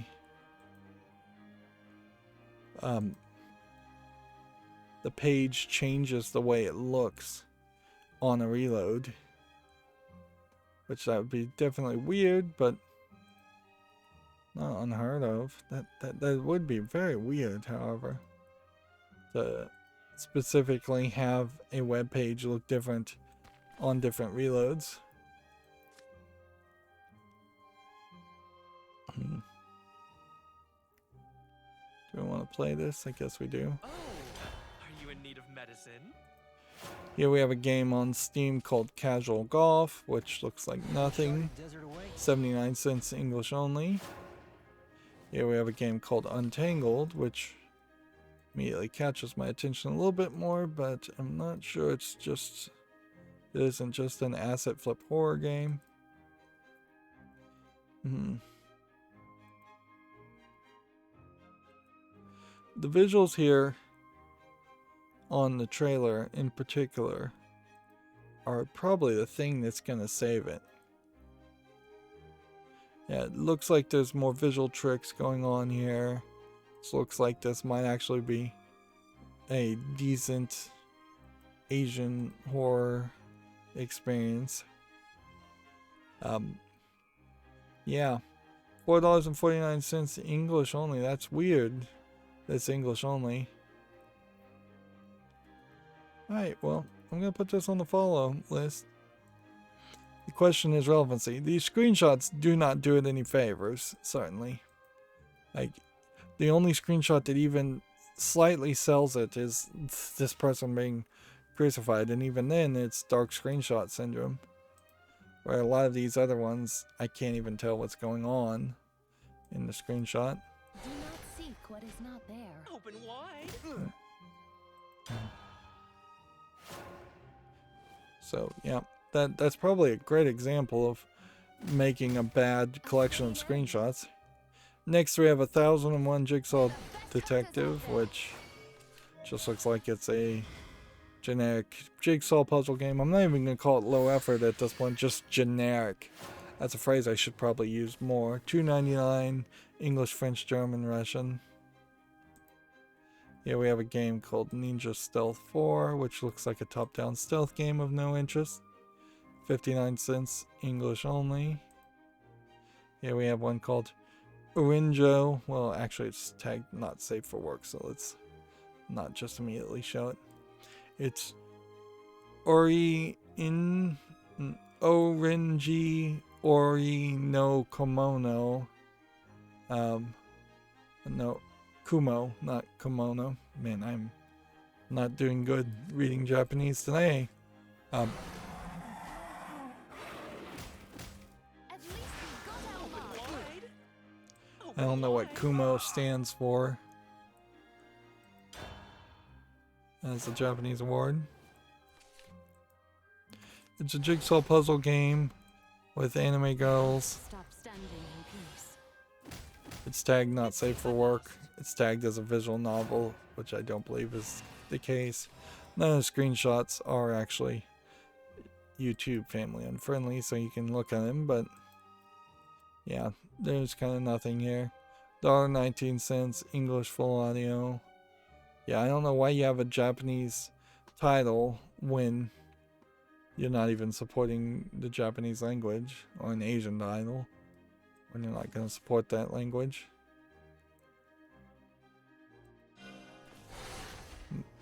Oh, are you in need of medicine? Let's see. Next, we have a game on Steam called Dicey Tower, which Designs are like looks like it's a dice-based game. Has a little bit of polish to it, but I don't think there's enough around the idea of a dice-based game alone to make it work.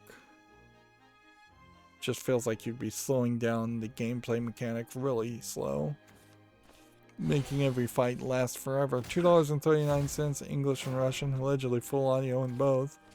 Here we have Road 96, which this is one of several hitchhiking games we have seen, and it is rated very positively. Yep. $19.99, English full audio. This is a narration-based game, so if anything, these hitchhiking games might finally have hit a level of these are the Telltale game clones that we expected to see nearly a decade ago. That would be about the only thing I could imagine you're supposed to take from them. Make it fashion. Prepare yourself. since this game already has 69 positive reviews, I guess I just go ahead and put this on the watch list. And I believe this Digix Art developer was one that was just acquired by, I believe, Embracer Group. Nice swordsmanship.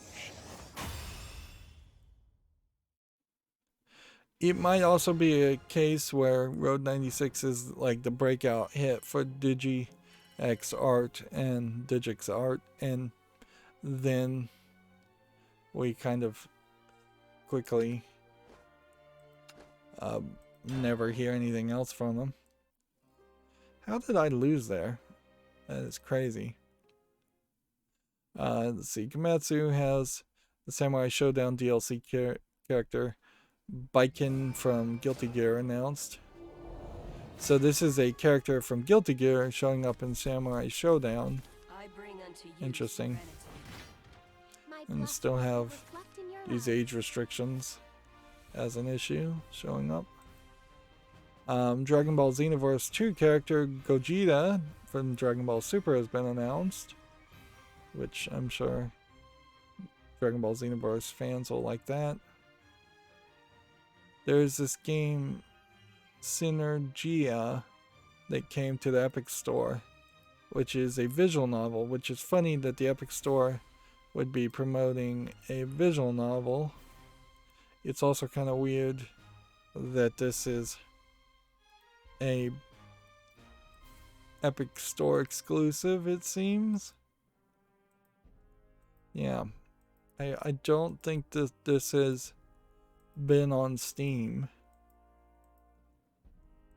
Yeah.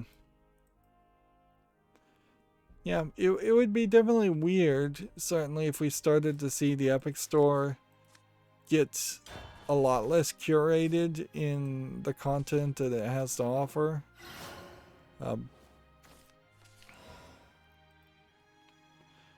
Yeah, actually it is on Steam. It came out on July 27th of 2020, and it actually is on my wish list.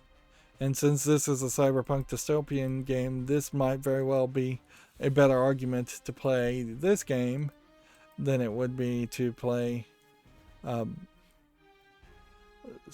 2077. It's fairly cheap also, at $11.99. English, Chinese, Spain, Spanish. There's an odd combination of languages also. Yeah, I wouldn't be surprised if this is a Chinese development. There's a slight lacking in the visual animation polish. I wouldn't also be surprised if it was a Spanish story development.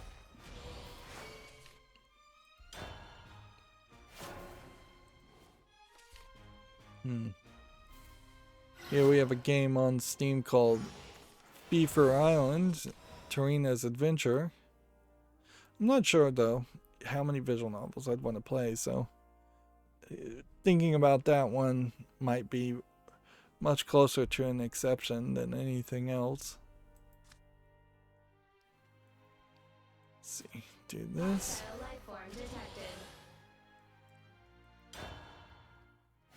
Anyways, Beaver's Island. Some things are worth living for. They're saying it's an economic adventure. Economy, education, RPG.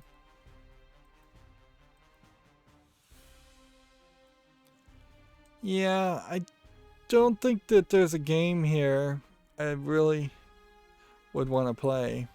I like the art here, but to tell me it's economics focused is kind of ridiculous. I was expecting more of a kid-friendly, just adventure game. Yeah. And arguably, I would, as somebody who doesn't really support capitalism, late-stage capitalism at the very least, I would argue it's downright just brainwashing at a certain level to to be teaching and praising the benefits of capitalism, which is, I assume, the economics that they're teaching to kids through like cartoony, kid-like depictions. And certainly, if it wasn't teaching capitalism, if this game, Buy Fee Fur Island, if it was teaching communism or socialism, certainly parents in the United States would complain about that. So, I think it's only fair to what's good for the goose is good for the gander in that situation. Okay. I have full cards, which means I need to play this. Let's see. Next, we have a game on Steam called Tizal's Quest, which looks like it's just a low polygon hack and slash Diablo clone. Yeah. It's not pretty enough really to compete. $2.99 English only. Here we have a game called QB Planets, which seems to be almost like a combination platformer and Rubik's Cube. There might be something to that idea, certainly. It's almost like a Mario Galaxy concept with Rubik's Cubes added. $5.99 English only. Yeah. I'm willing to give this a follow and see if it gets any relevancy. It kind of looks like a mobile game, so I wouldn't be surprised if there's just not enough puzzles to justify it. Like, see if it can tell us how many levels there are. 100 plus puzzles, 290 medals.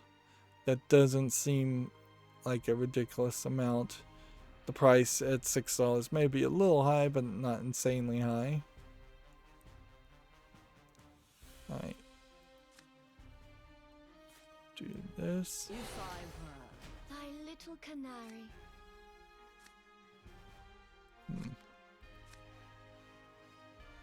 Let's do this. And lies.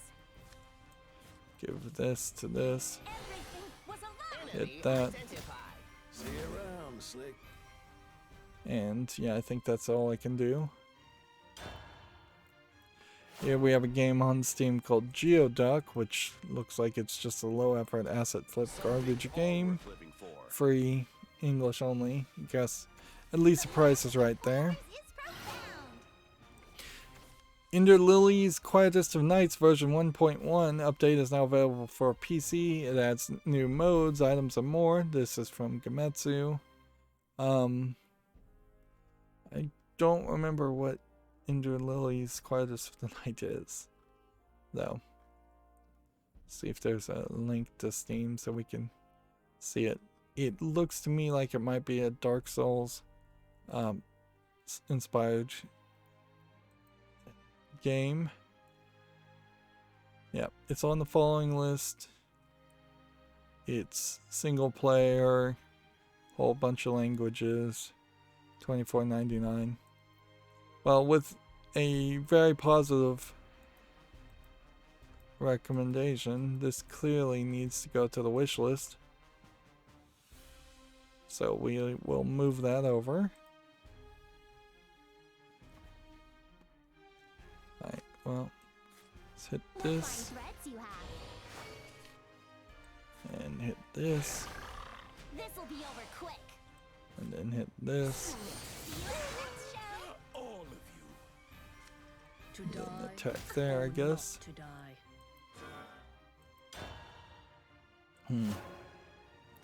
Let's see, Game of Citrus says Alter Investment Fund has grabbed a majority stake in the Swedish publisher Raw Fury.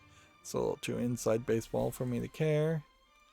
War of Mongols for PC has been delayed to October 19th, according to Gametsu.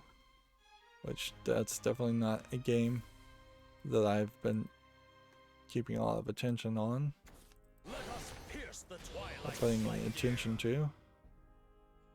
Looks like it's maybe something of interest, but it may also be much closer to an XCOM style game. Yep. There definitely was a game that reminded me a lot of the Nintendo 64 game Blast Corps, and I was like, yeah, the idea of racing and doing destructible environments might have a bit of an appeal. Because that's certainly something that we haven't seen a recent modern version, or modern game attempt, as far as destructible environments. Let us pierce the twilight slight. Lego games are probably about the only thing that are close to a destructible environment type game. Here we have Escape This Big Maze, which just looks like a low effort asset flip maze game. 99 cents, English only. Here we have a game called The Thief Girl, which probably is a Chinese, almost looks like it's a box puzzle pushing game, but I think it's a stealth game. It's just no visual polish here. And once again, don't get tricked by the thumbnail and the anime character.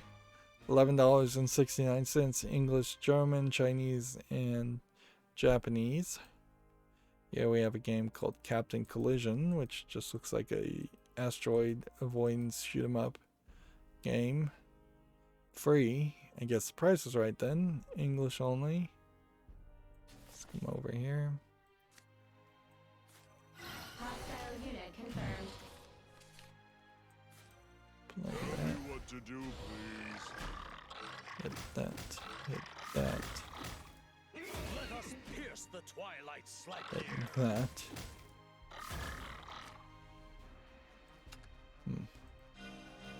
Begin. Hmm. This is not a warning. Commencing termination protocol. Destroying target.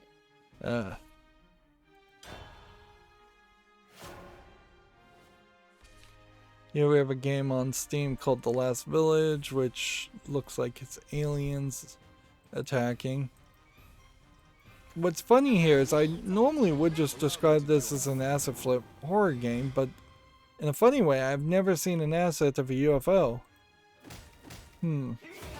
There might actually be an idea here, certainly, of aliens attacking a village instead of zombies attacking a village, which we see more often in games.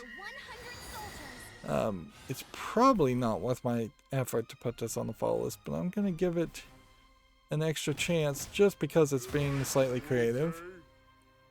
Next, we have a game called Omnia, which seems to be probably a French-based...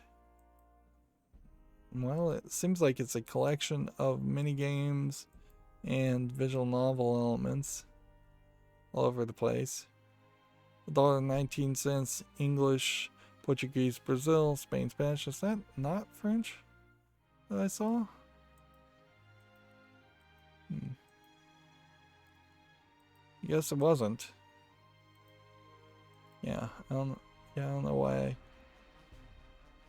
I thought that was French, but whatever. I don't think there's anything here. 2D platform adventure game. To help the player identify their behavior, the game allows the player to embark on the world of subconscious by putting them in front of the decisions that need to be made based on their emotions.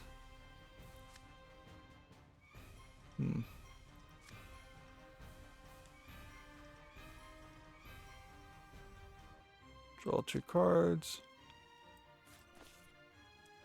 10 damage can do that. We'll cut you down. That didn't do as much. Discard, draw a card. Pigs, where are you? Evolve. Sleep. The design fault. I am such a genius. Such a good guinea pig. Stay safe. What adorable, ephemeral lives.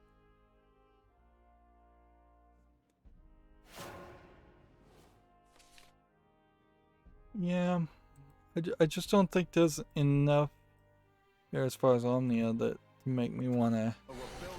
There's kind of like no consistency in what it's offering enough as far as its advertisement for me to figure out what it is. Moving on, Gamatsu has an article here. Tandem: A Tale of Shadows launches October 21st, which is a Steam link, so we can check that out. This is some kind of puzzle platforming game. It may be good, but I also wouldn't be surprised if it's kind of bad. It's not out yet though, so I don't see a real reason to put it on the follow list. Here we have a game called Overheat, which looks like nothing, for $5.09. Say no to that also. Right, finally.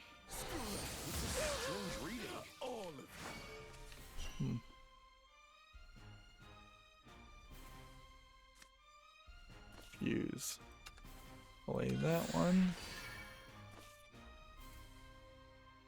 And evolution point to draw 2 cards.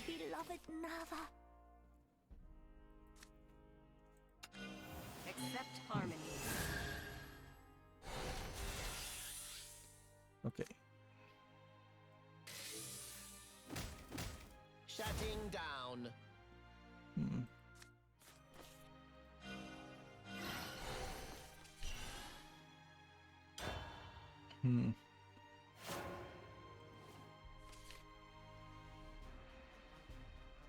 Let's see. Video Games Chronicle has an article here. The Halo TV series will show off a different side of Master Chief, says 343.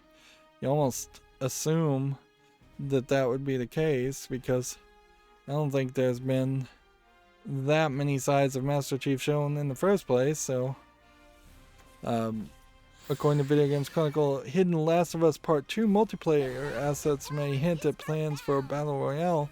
Although at this point, I think anything released in the last 6 months to a year probably had some elements or some idea already built into it where they might have a battle royale in it, considering how popular battle royales would have been during the development of those games. A horror first-person shooter called Cultic launches in 2022 for the PS5, Xbox Series, PS4, Xbox One, Switch, and PC. This is going to be published by 3D Realms. This is a Gamatsu article. Let's see what it looks like. I think 3D Realms also was acquired by Embracer Group. And see, this is just one more example of a game designed to look like an old Quake game or a Hexen clone. Which, yeah, I'm not sure that's the way you should make things look, but that's the way it seems to go. Okay. Has this fused twice? No. So.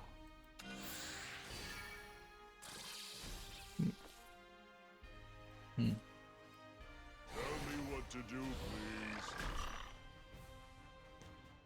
And Oh, my beloved mother.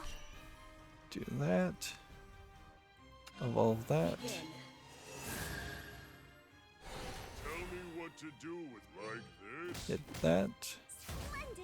Splendid. That. And then that. Shutting down.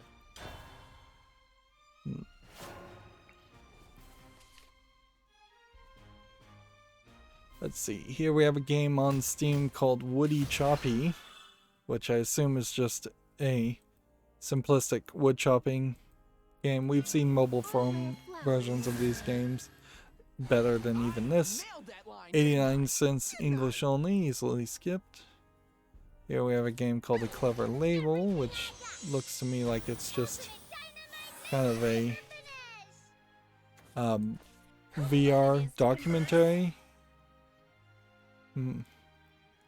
Like, it seems to be really almost a documentary that shouldn't be in VR in anyways, right? I have no idea, no clue whatsoever as to why this would be free to play and in VR. Seems like you just wasted your money when you could have made a standard documentary that would have aired on YouTube or TV and gotten a much bigger audience. It's like putting something out in VR is intentionally burying it at this point. We are still scrounging for 1 Shadowcraft victory and 4 Bloodcraft or Polarcraft victories. Next we have Glitchpunk on Steam, which we may have seen this game before. Yeah, I think we did. But you can see it's mixed early access, so I think at this point, if out of the gate it's mixed, I would have to assume Glitchpunk would have to come out of early access and get some kind of coverage somewhere to justify it getting a second look. Yeah, so we'll have to just skip it now. Here we have a game called Kitty Adventure, which just looks like a platforming game. And this is one of those cases, once again, where I always want to play something that's kind of like a Mario game, but then I usually look at games like this and think, yeah, it doesn't seem like there's really enough game there. 59 cents, English only. And it really is just like the same thing over and over again. I guess I'll be generous and put this on the fall list, since it is already mostly positive. But I imagine at a second look, I would almost certainly ignore it.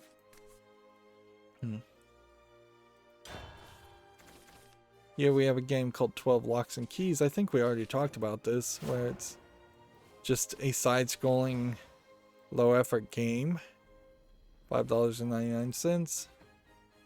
Here we have Hidden Shapes Black Skull, which I think we also talked about, which is nothing. $1.29, bunch of languages. Here we have Cat's Princess Visual Otome novel.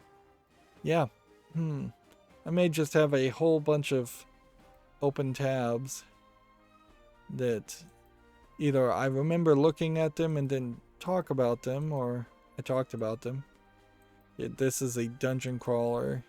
It's still not quite polished enough. $8.99, English only. Here we have Rotate. I swear we talked about all these. Just a rotation puzzle game, $1.99. Here we have Oko. Yeah, we definitely talked about that. $3.74. Did we talk about Reflected? Seems like it's a puzzle game. We have 2 characters where your actions are reflected, which I don't think that changes enough to make it interesting. Like, you have some nice visuals here, but they're kind of busy because the background kind of doesn't matter. It really feels like it's a one-screen game, really, with just different puzzles in the circle in the middle. 77 cents is an odd price, English only. Naraka Blade Point. Was this an MMO game? Yes, this was an online PvP game. So that's why it's not on my wish list. But it does look nice. Mostly positive, $19.99. Here we have a game that's all in Asian characters.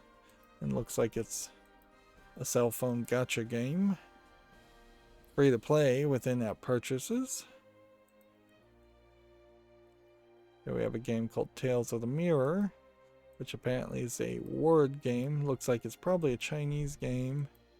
Mixed reviewed, $6.39, English, Japanese, and Chinese.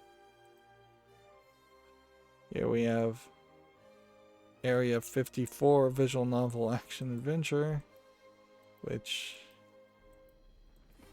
looks like garbage. Although I don't hate this art style. It does just look terrible as a game.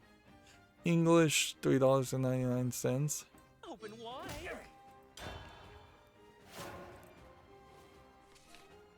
Let's see.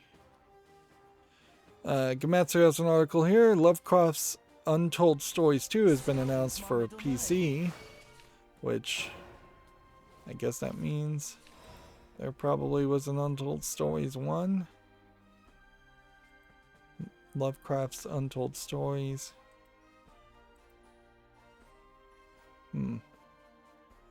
Yeah, it kind of feels like it's a different art style of a Diablo game.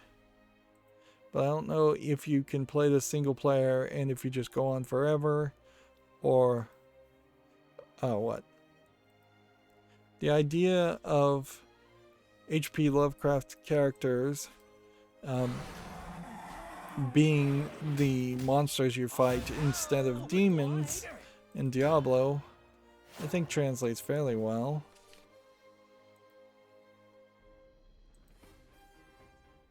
See, if we look here, Lovecraft's Untold Stories 1, visual polish is a little bit lacking compared to the sequel.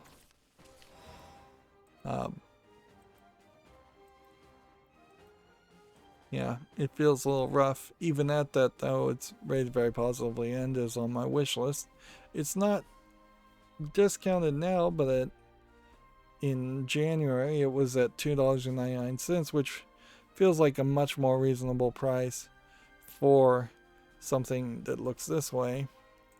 And this might be a great example of switching things around and bringing out your sequel as quickly as possible so that you can throw in the new graphics and improve things. Yeah, you might make an argument to just jump to the sequel itself, because it does feel like a lot has been polished here. They're calling it an action RPG with roguelike elements, which I think that kind of describes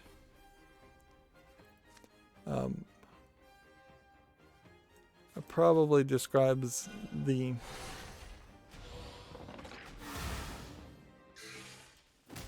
Open wide. Diablo series also. And I'm just stumbling over everything. The comic book style dark retro horror first person shooter Forgive Me, Father has been announced for PC, which it's on Steam too. So there's kind of no reason to watch the trailers. This also feels Lovecraftian, but it has a very different perspective. It's kind of a shame they have like two Lovecraftian things announced at the exact same time. And what I would say here is, particularly when I see this depiction, this feels like a very unique art style, trying to make something like a Doom Hexen game, but bringing it into a modern twist. This does feel kind of Borderlands-esque, comic booky-esque, without feeling low pixel count or low polygon count. So yeah, I'll be interested to see when this comes out, but apparently it's only coming out to early access in October so far. Okay, this. And I guess you do that. Do I want to bury something? No.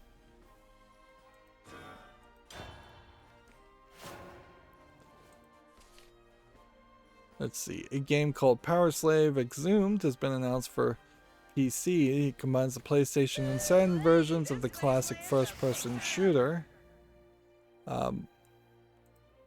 Which again has a Steam page, so we could just look at it. This is from Night Dive Studio, so this is them releasing an old game. so it's more excusable. But yeah, if you were to make a new game with this level of graphics today, I would probably not give it a chance. There was a lot of games like this, but I don't know if any of them have any relevance at all now. Like, I'm sure people enjoyed them when they came out, certainly, but that doesn't inherently mean that people should play them. Prepare yourself.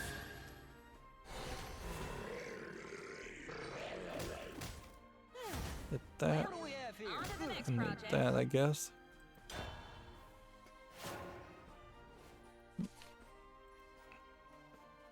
Here we have a game on Steam called Hit Confirmed, which, yeah, doesn't look like anything that would interest me. 59 cents, English only. Here we have a game called Non the Forced Warp, which, yeah.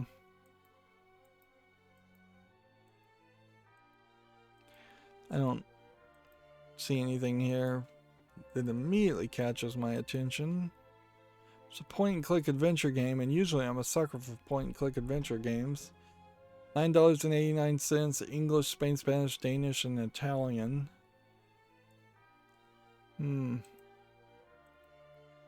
Just because I'm a sucker for point-and-click adventure games, I'm going to put this on the follow list, but realistically, I think it's not going to make it to the wish list. We are not getting anywhere quickly here. I'll probably be our last game today if we can rush through the news. Here we have a game called Wushu Chronicles 2 on Steam, which, yeah, looks like it's a Chinese only game. English not supported, $16.99. And frankly, if it doesn't support English, I can just immediately dismiss it without even considering anything else. Here we have Academy of Magic Dark Possession, which looks like it's just a match 3 game.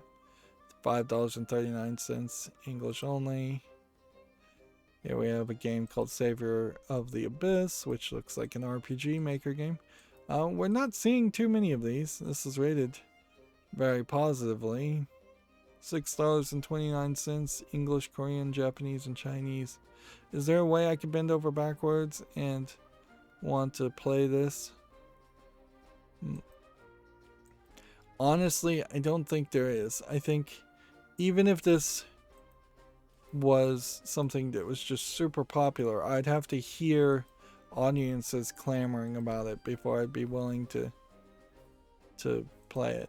We know that there are several RPG Maker-esque games out there that did become fairly popular. Usually they're horror games. I know at least one of them actually got an anime made behind it, but I still think we pass on it.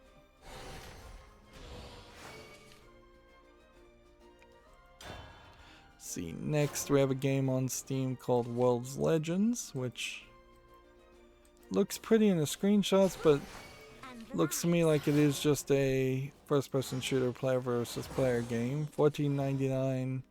Well, it says it's single player actually, English only. So yeah, I just don't think there's a game, enough of a game there at that rate.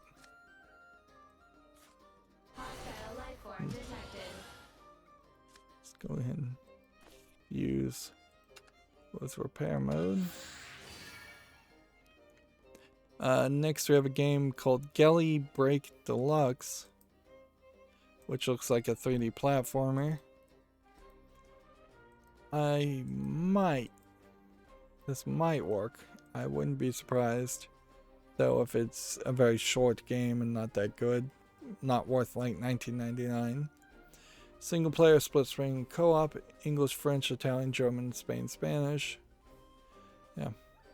I need to follow it though, just to see if maybe it turns out to be a sleeper hit.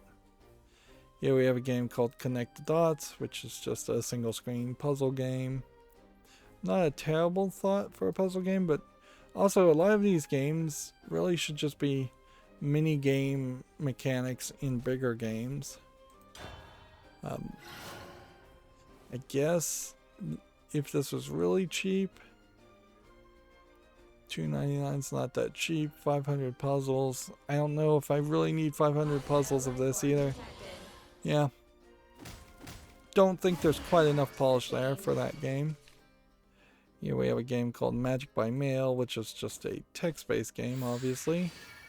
$2.99. We don't see too many text-based games, and I'm glad for it. It would get really annoying really fast. Here we have Faraday Protocol, which I think we had already talked about this as kind of a puzzle myth-like game. Maybe even a little bit closer to a Portal game. Let's see, it's $17.99, English full audio, several other languages. That deserves a follow. Alright, now we'll take that.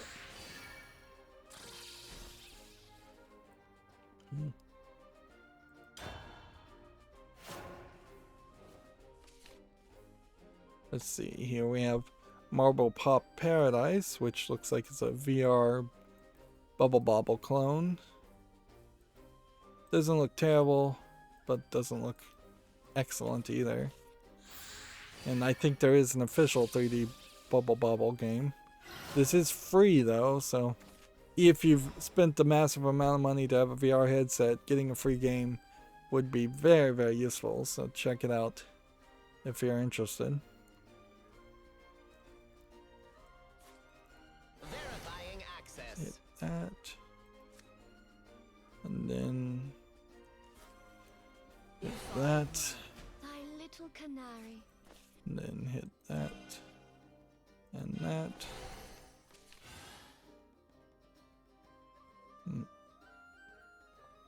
Don't want to attack? No, I guess not. Interesting. This VR game seems to also allow you to play YouTube in VR at the same time.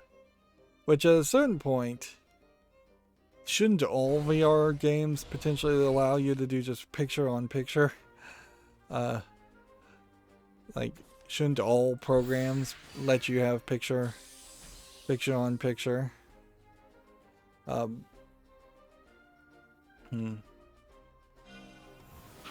Let's see. Next we have a game called Fire Tonight. They're saying it's a narrative puzzle game. Yeah, I think it is. Probably close to a point-and-click adventure game more than a visual novel. I think I vaguely recall when this was announced. $4.79, English full audio. We'll put that on the follow list. It's already being rated positively. Alright, well. Go ahead and do this.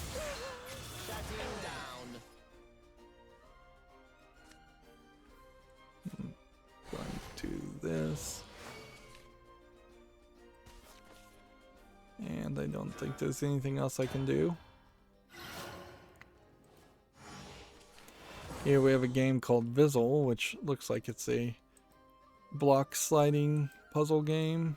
Yeah. Maybe not even that. It's some kind of puzzle game of no interest. $3.99, English only. Wow, we must just have a ton of tabs. Here we have Cat Interstellar Recast, which I swear this game came out a long time ago. August 12th, it says. Maybe it just came out of early access now? Nope, it's still in early access, 59 cents. I'm fairly certain I've seen a game that looks incredibly similar to this, and even if I haven't, this doesn't look particularly good. So, yeah. Do this. And then do this. And then we'll do this. And this. And then we'll put that on the field. This'll be over quick. And then in the turn. Completing termination Here we have Blair Witch VR Edition, which I assume is inspired by Blair Witch. So I basically have to put this on the fall list. It's $25.49, which seems pretty expensive considering Blair Witch isn't that popular at the moment. English full audio with a bunch of other languages. Yeah, I'll put this on the fall list. It's from Bluebird Team, which, yeah, Bluebird Team made Observer last time. Yeah, it would make a lot more sense just to play Blair Witch, though, which is mostly positive, instead of playing the VR version. And you would almost expect that you would get the non-VR version for free.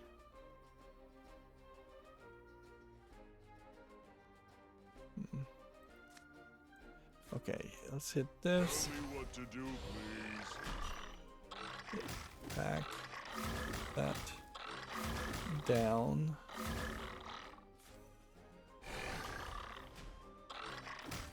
That way.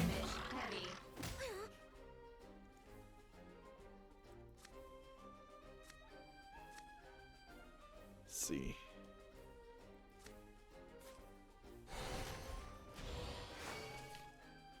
Yeah.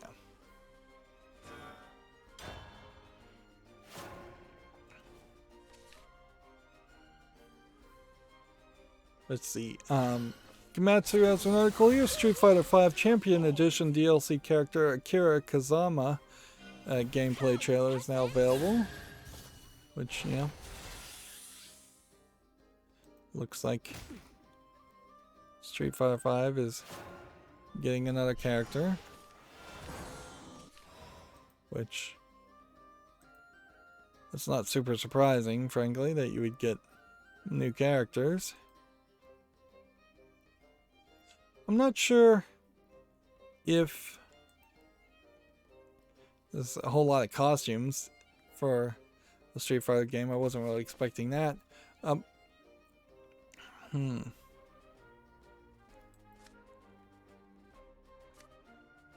just do this. All of you. Go ahead and fuse that once. Which means I can't really use... Like this?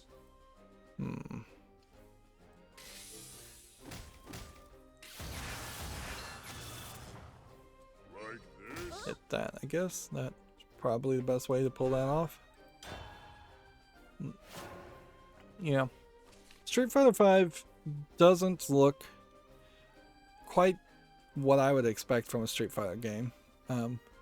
They've kind of gone in a soft cell CG look, whereas if you think about Street Fighter 2 and Street Fighter 1, if you can even remember Street Fighter 1, that was more of a harsher, flat 2D fighting animation style, or character animation style. So, yeah, they probably should try and go back to that art style and stick with 2D instead of moving to 3D. But whatever, I don't know. I'm not an expert in fighting games. Yumatsu says Espagaludia 2? I have no... how you'd pronounce that. Launches September 9th for the Switch. No trailer. I assume this is some kind of... well, actually, it's a shoot 'em up. I thought it was going to be a JRPG. Let's see, we already talked about the Guilty Gear Strive DLC character, Jacko. Which there was a, I believe, lawyer or celebrity named Jackie O. But I assume that this is probably more of a reference to Jack-O-Lantern than that. Okay, well, let's see if this works.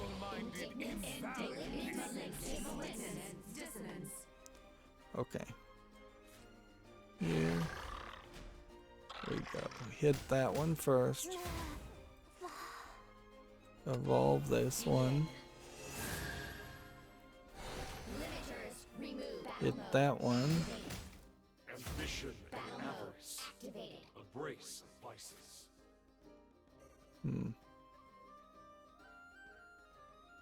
Battle mode activated. Heavy impact sustained. Let's go ahead and fuse this card. Anyways. Reborn. No my fury.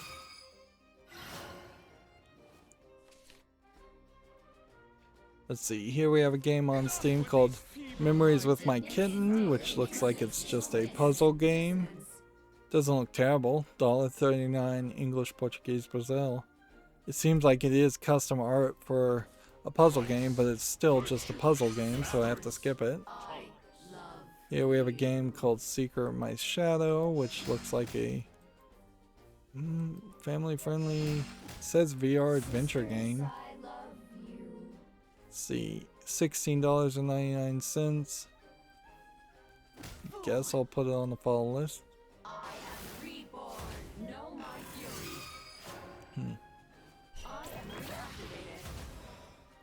Okay. What can I do that would save the day?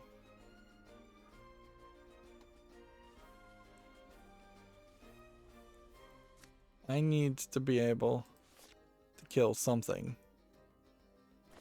I also need to be able to evolve.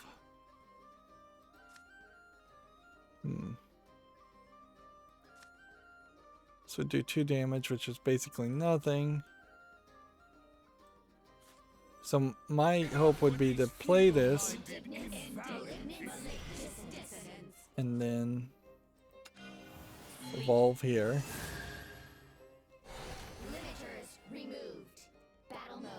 Hit that. Hit that. Ambition and avarice. A brace Go ahead of and vices. hit this. Can't evolve anything more. Obey me. We can hit that.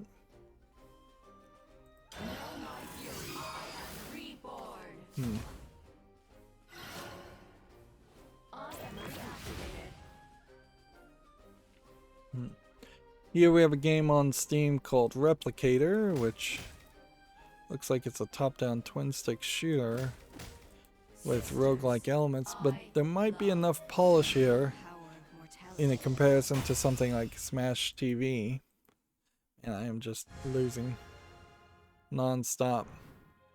I think I want to just, in an effort to end early, I think I just want to kind of call it a day and not even try and get that 3rd victory, because but I won't do that. I'll just kind of ignore it. See if I can get somebody to quick disconnect. So yeah, I'm gonna put Replicator on the follow list. It's early access, English and Russian. There might be some success with that game. Here we have a game called Tetragon, which is a more visually polished puzzle platformer. It does seem like it might be one of these games where you rotate the world, but it doesn't seem generic like all the other instances we've seen of that. Let's see, $11.99, several languages. I'll put it on the follow list. Yeah, you do rotate the world. I would be willing to play one game like that. I don't want to play a whole bunch of games like that. Here we have a game called Metro Simulator, which looks like a Metro Simulator. $24.99, whole bunch of languages, allegedly full audio in all the languages. Skip that. Here we have a Gospel of Abaddon, which looks like nothing of interest.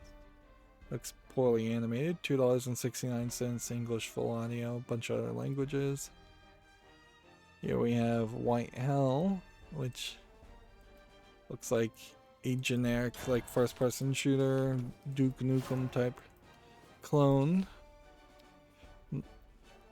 There is definitely a dangerous point of calling your game White Hell, and then setting it in the frozen tundra of Finland, which is where it's set, because people could misconstrue that title. Maybe that's intentional.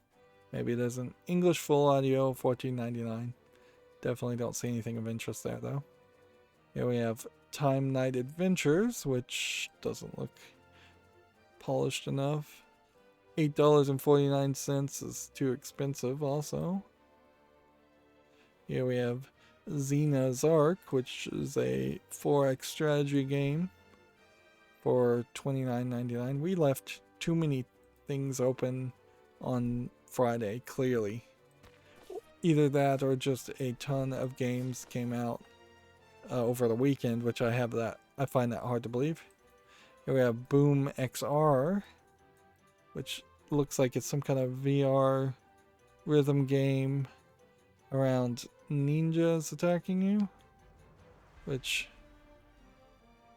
that's not the worst idea. So you hit the targets, and then when you hit the targets it shows up as a blue or pink ninja, sometimes green ninjas.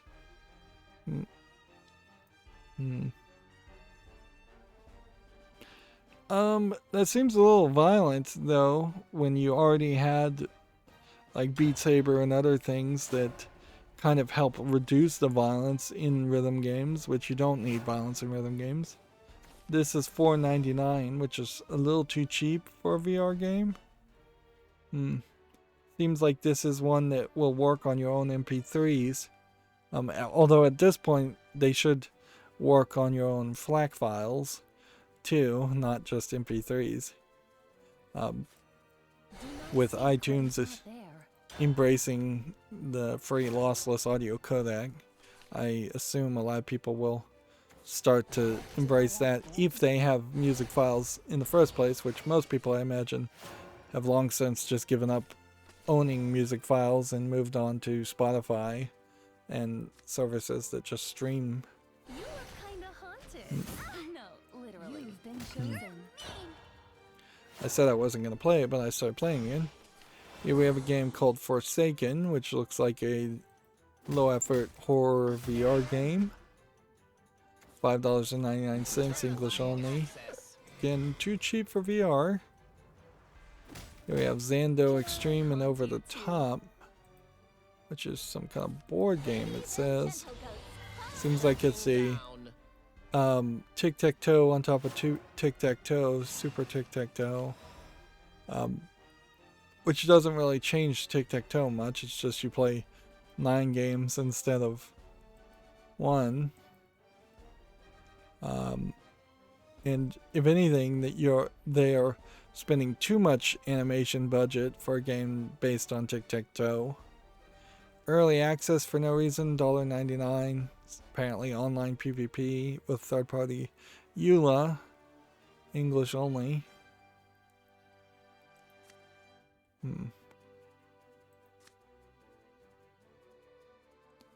Let's see.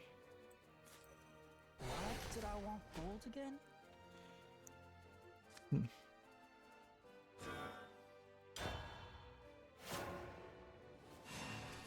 Yeah, I'm gonna skip Xando.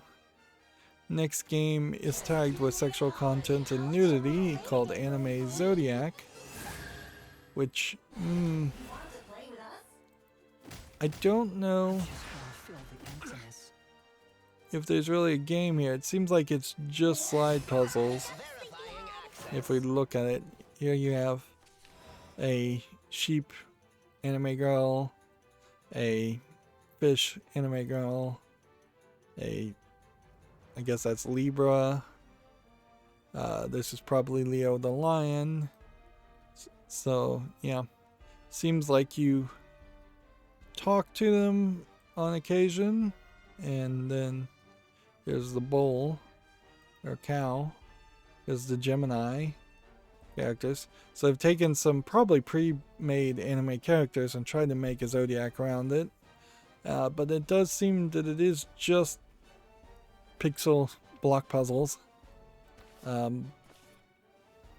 So, once again, it doesn't seem like there's anything actually going on there. Uncharted desert awaits. Alright, well, No, literally. Aren't you popular? What do we have here? Shutting down. yeah, so I couldn't imagine putting Anime Zodiac in the wish list. It's English, Chinese, Russian, French, and Italian. Although English, Chinese, and Russian are the only ones that are actually subtitled. I don't even think that there is particularly a anime out there of any sort, whether it's an adult one or not, that Double check. has a specific character representing each of the zodiacs, with the exception of Fruit Baskets, and in that case, Fruit Baskets has male characters representing each character in the zodiac, not female characters. I'm coming. Detestable. And it would be a little bit weird to gender flip all the characters in Fruit Baskets for as popular as that anime was when it came out a long time ago. It even got remade and re-released. Forces of darkness, bow before my tempest. But I bet there is a parody out there. It just probably never gained any popularity. Moving on, we have a game called Hamsterverse, which it doesn't look like anything of interest. It just looks like an acid flip game. $14.99, English only. Access. Here we have one that's all Asian characters that looks just like a Chinese mobile game. Free to play, in-app purchases, MMORPG, or MMO, doesn't say RPG. Here we have a game called Mr. Knight, which, yeah, seems like it's too much of a mobile game, too simplistic, too many currencies, too much going on the screen. $3.99, bunch of languages. Alright. Does this outfit make me look too old? Okay. Prepare yourself.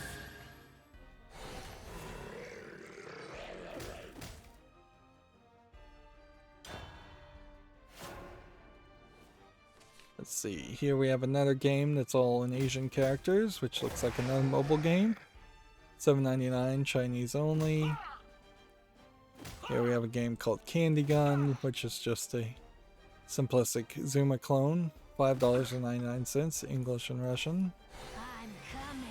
Here we have a game called Sugonoi, which, yeah, this looks like this might be an interesting horror game. I thought we had already put this on the fall list. We had. Interesting. Here we have Pirates of the Asteroid Belt, which, I can't immediately dismiss this. $11.04, English and Russian. This is probably bad. I would kind of assume that, but there might be something there. Here we have a game called Kerr, which just looks like another first-person shooter game. Early access, $15.99. Here we have a game called Rage Quit,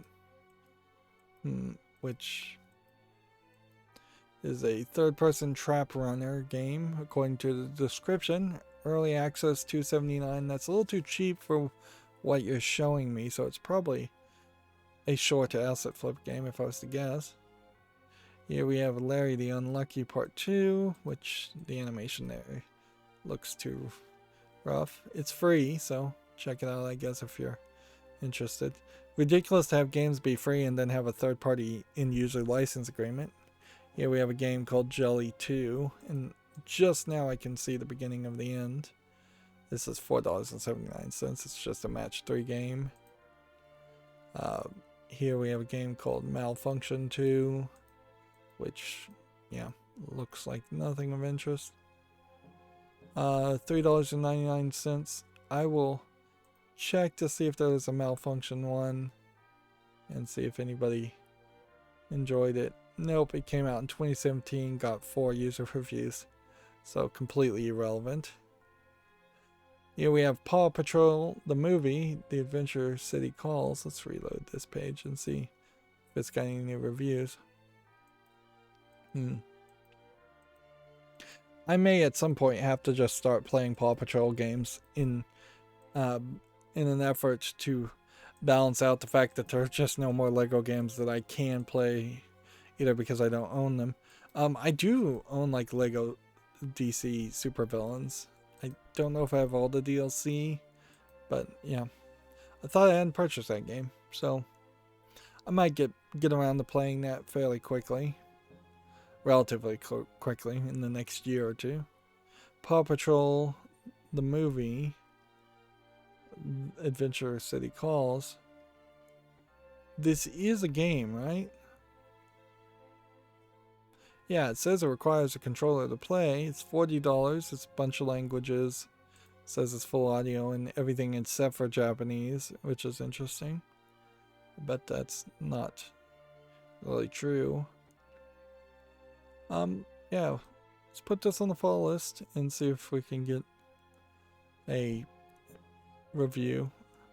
This is from the same developer slash publisher, I guess, of Spirit Lucky's Big Adventure. So they are trying to put out kids games or kid friendly games.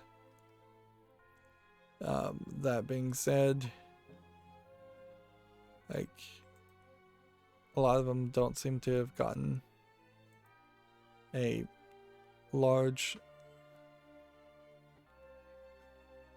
reviewing or following.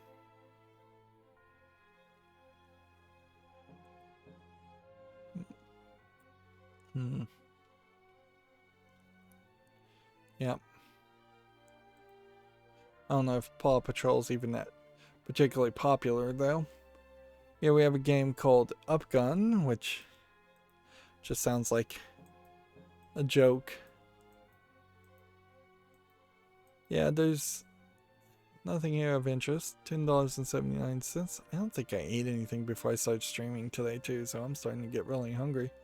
Here we have a Chinese game that seems to be a simulation of running car shows and showing off cars, which is a very specific niche, Chinese only, but that is something that happens in China a lot, particularly since they use the car shows as an excuse to have scantily clad or nearly nude strippers, female presenters show up. So that they definitely at least used to have some very heavy sex sell events that that very possibly had nothing to do with actually selling cars. Here we have a game called Wave Tiles, which looks like nothing. Seems like it's just kind of a platforming thing. $21.24. It might be more of a case where it's something close to like Catherine even, but I don't know if there's enough room to play anything other than Catherine for that style of gameplay. This is English only. We need to go through the news. Sony PlayStation is hiring a live ops analytics director in San Mateo, California, according to Gamatsu. The Seattle-based Storefront has raised $5 million to scale up ahead of its game reveal. The VR developer XR Games has netted $2.1 million to expand its team and create new franchises. Gamasutra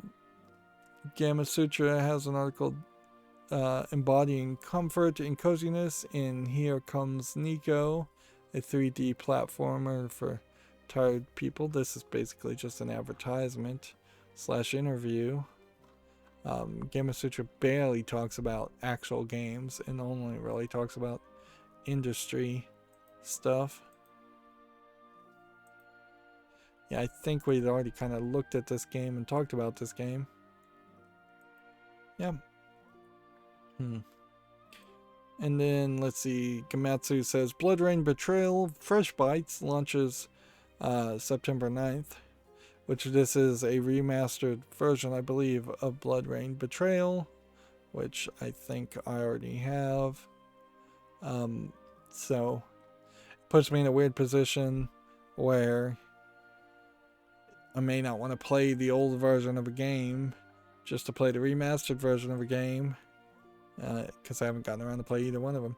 The Blood Rain Betrayal game is a spin-off of Blood Rain, which was a 3D first-person shooter game, and arguably this more Castlevania-esque platform experience is a better way to have Blood Rain as a series go.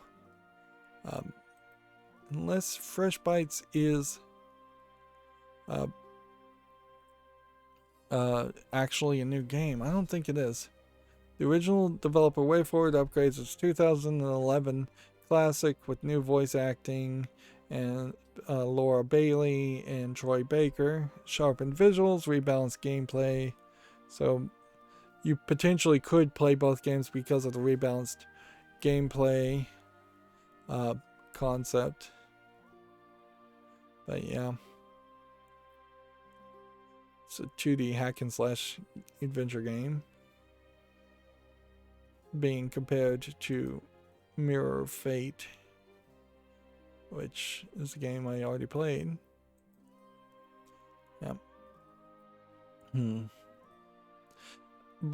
The main character from Blood Rain is another example of a character that's just was not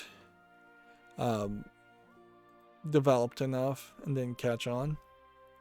Here we have a Toho Doll Draft, which we had already talked about that. I don't know why there's so many duplicates.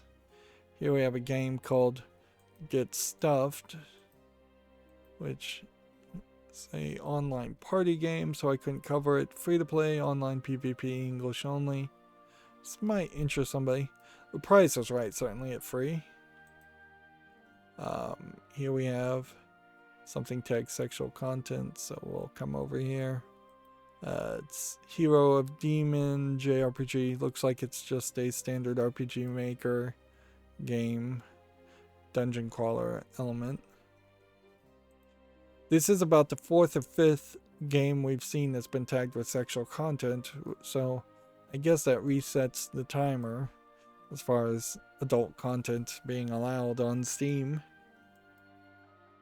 Here we have a game called Blood Spear, which looks like it's a Dark Souls type clone. It's rated very positively. It's free, so I don't know if this is supposed to be a student project or what. Because I don't know how I could cover a free game that obviously is really short. Because they're not going to give you something completely free like this. I guess I have to say, just check it out for yourself. It's not being labeled as a student project, so the game's free. Check it out. Here we have a game called Unscared, which is tagged as a hidden object 3D game. To me, I'd say it's probably a horror game, probably an asset flip game too. $6.99 English only.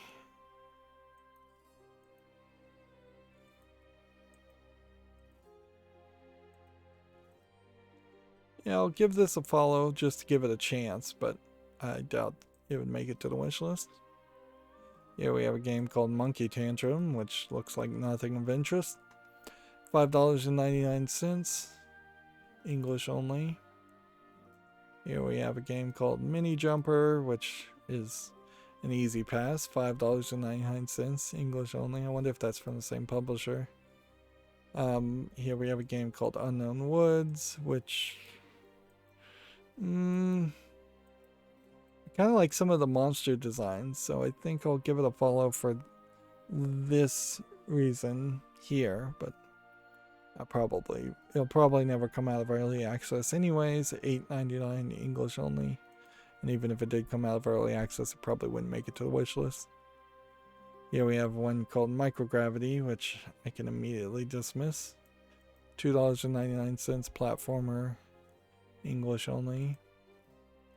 Here we have a game called Demon's Residence, which is already mixed in reviews, so we can skip that. Looks like it's more of an escape the room game. $3.19 English, allegedly full audio.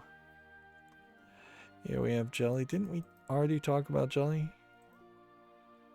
Here we have a game called Titankin Prologue, which obviously would be a demo anyway, so that can be skipped. $9.99 English only. Well, interesting. This is probably the first Prologue game that I've seen that's actually not been a free demo in at least a year and a half. Everything that's had the word Prologue in the past has been used to describe a demo, a free demo. Here we have a game called Walking to Walls, which obviously is a low effort escape the room game. $4.99, way too expensive. Here we have a game called By Night Origins, which doesn't look visually polished enough. $11.99, single and online PvP. English only. Here we have a game called Dinosaurs Prehistoric Survivors, which this is the full release, but it's mixed, unfortunately. $12.99 English, allegedly full audio. Which I assume that doesn't mean voice acting in this case. This is a shame because I would have liked for this to have been better received. A nice looking dinosaur game would be cool. Here we have a game called Space to Grow, which looks to be like a child raising simulator visual novel. But if I was going to do this, I don't know why I would do it with low effort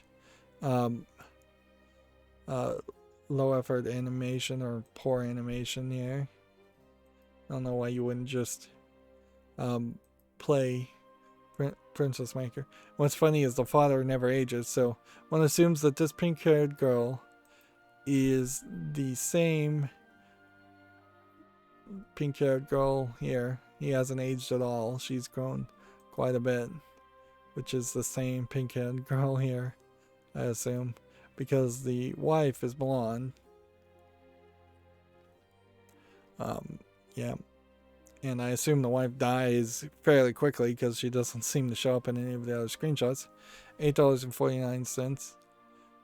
No, I think that you can find better versions of that idea. And more versions of that are actually video games. At a certain point, raising a child is just like doing a job. And I don't see a reason for a game to simulate doing a job. I don't see a reason for a job to simulate raising a child.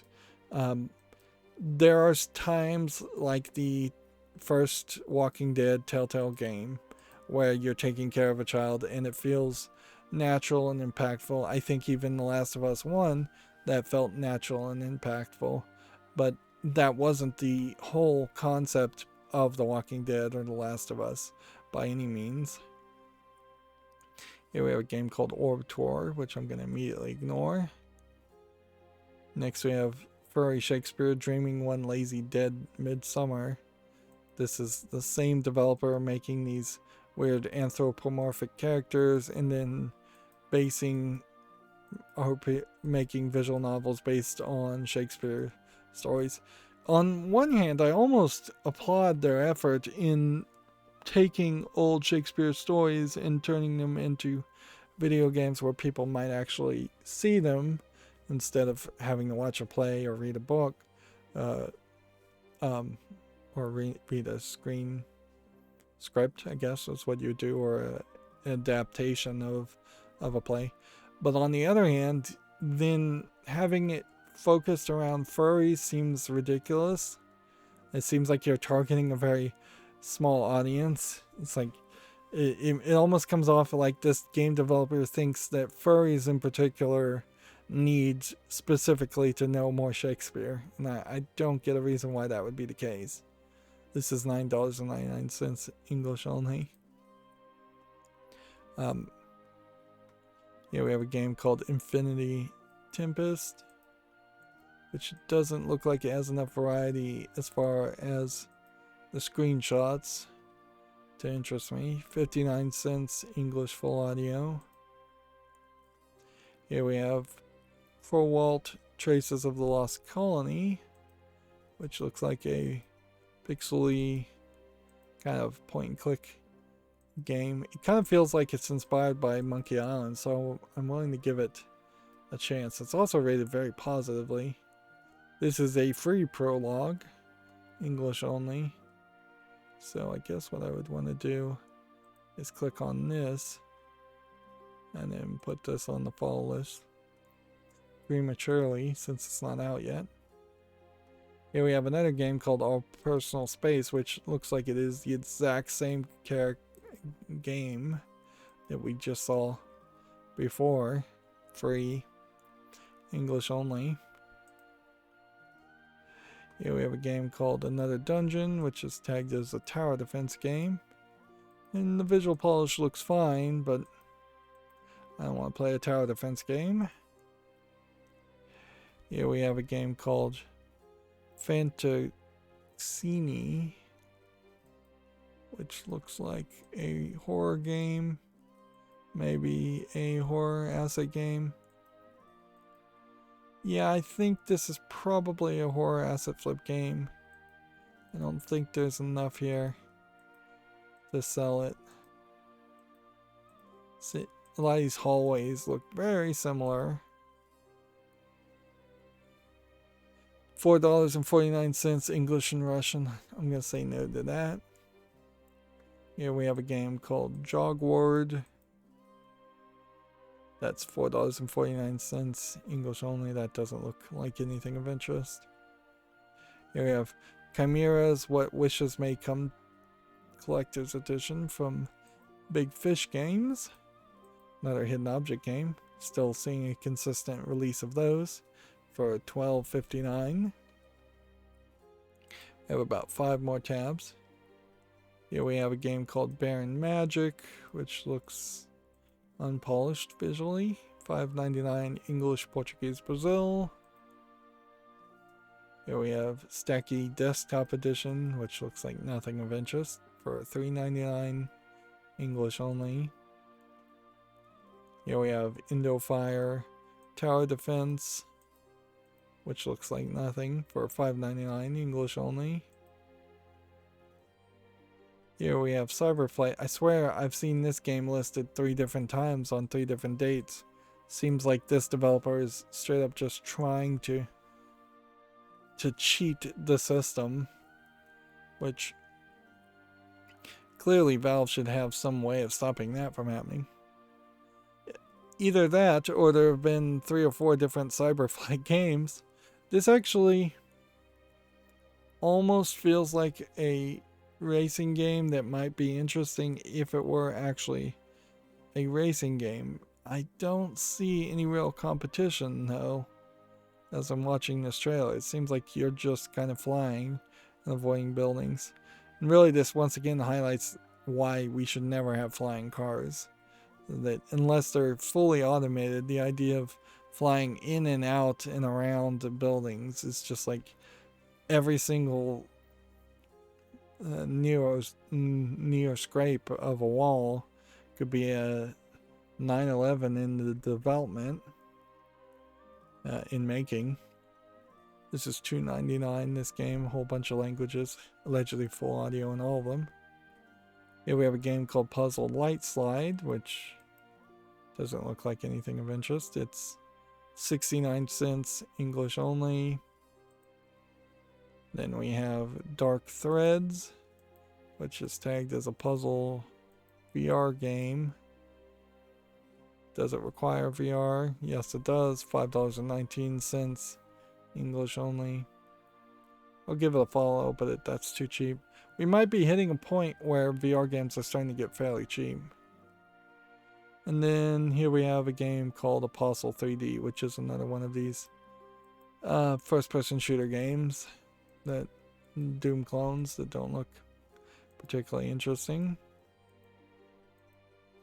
It is $9.99, English only, allegedly full audio. So with that, that can bring me back to my main Twitter page. We're not obviously going to get everything done.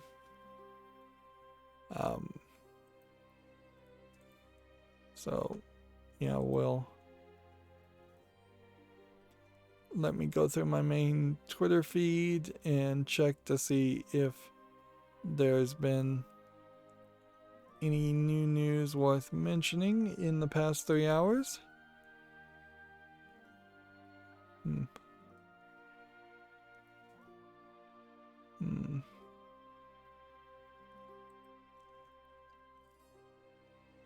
See, probably not a lot of news.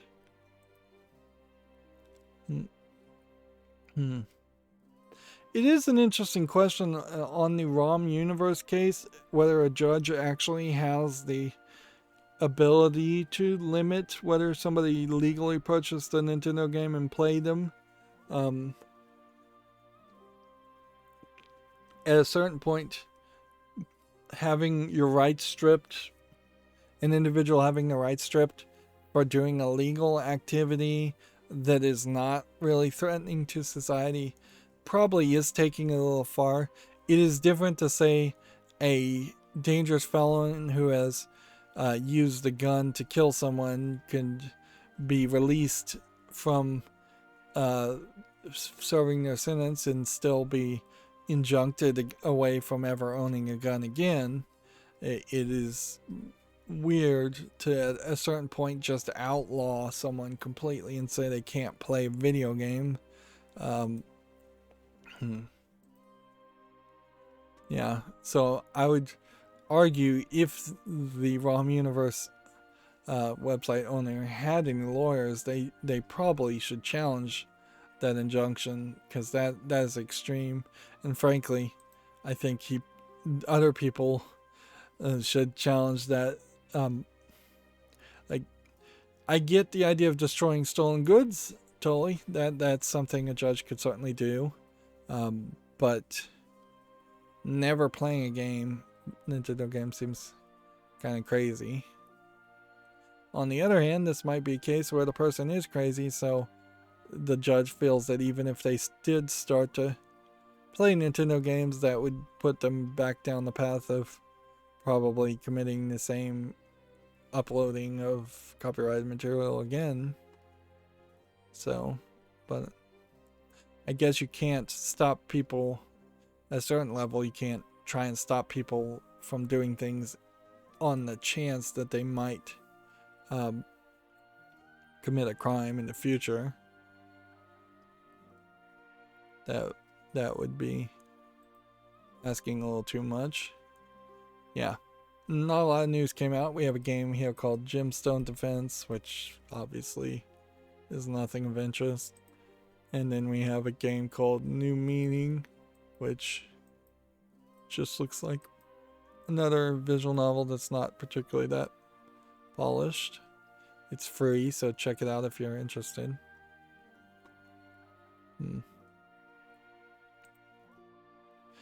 And then Lamentum is now available for Xbox pre-order. I don't recognize this game. It's pre-order and it's $15. Interesting. Alright, but that's all the news we have today. So yeah. While it would have been nice to get a victory to get this, or 2 victories to get this, I probably will try and re-roll this if I pay any attention. And now I'm just going to try and get back to playing Binding of Isaac. That's going to be it for this stream. As always, I ask you to like, share, subscribe, comment, and watch every second of my videos. If you want a friend or follow me on any social media sites, there's a whole bunch of links down below. And if you want to support me further, there's a link to Patreon, or you can friend me on Steam and gift me a game off my wishlist. Thank you for watching. Have a good evening.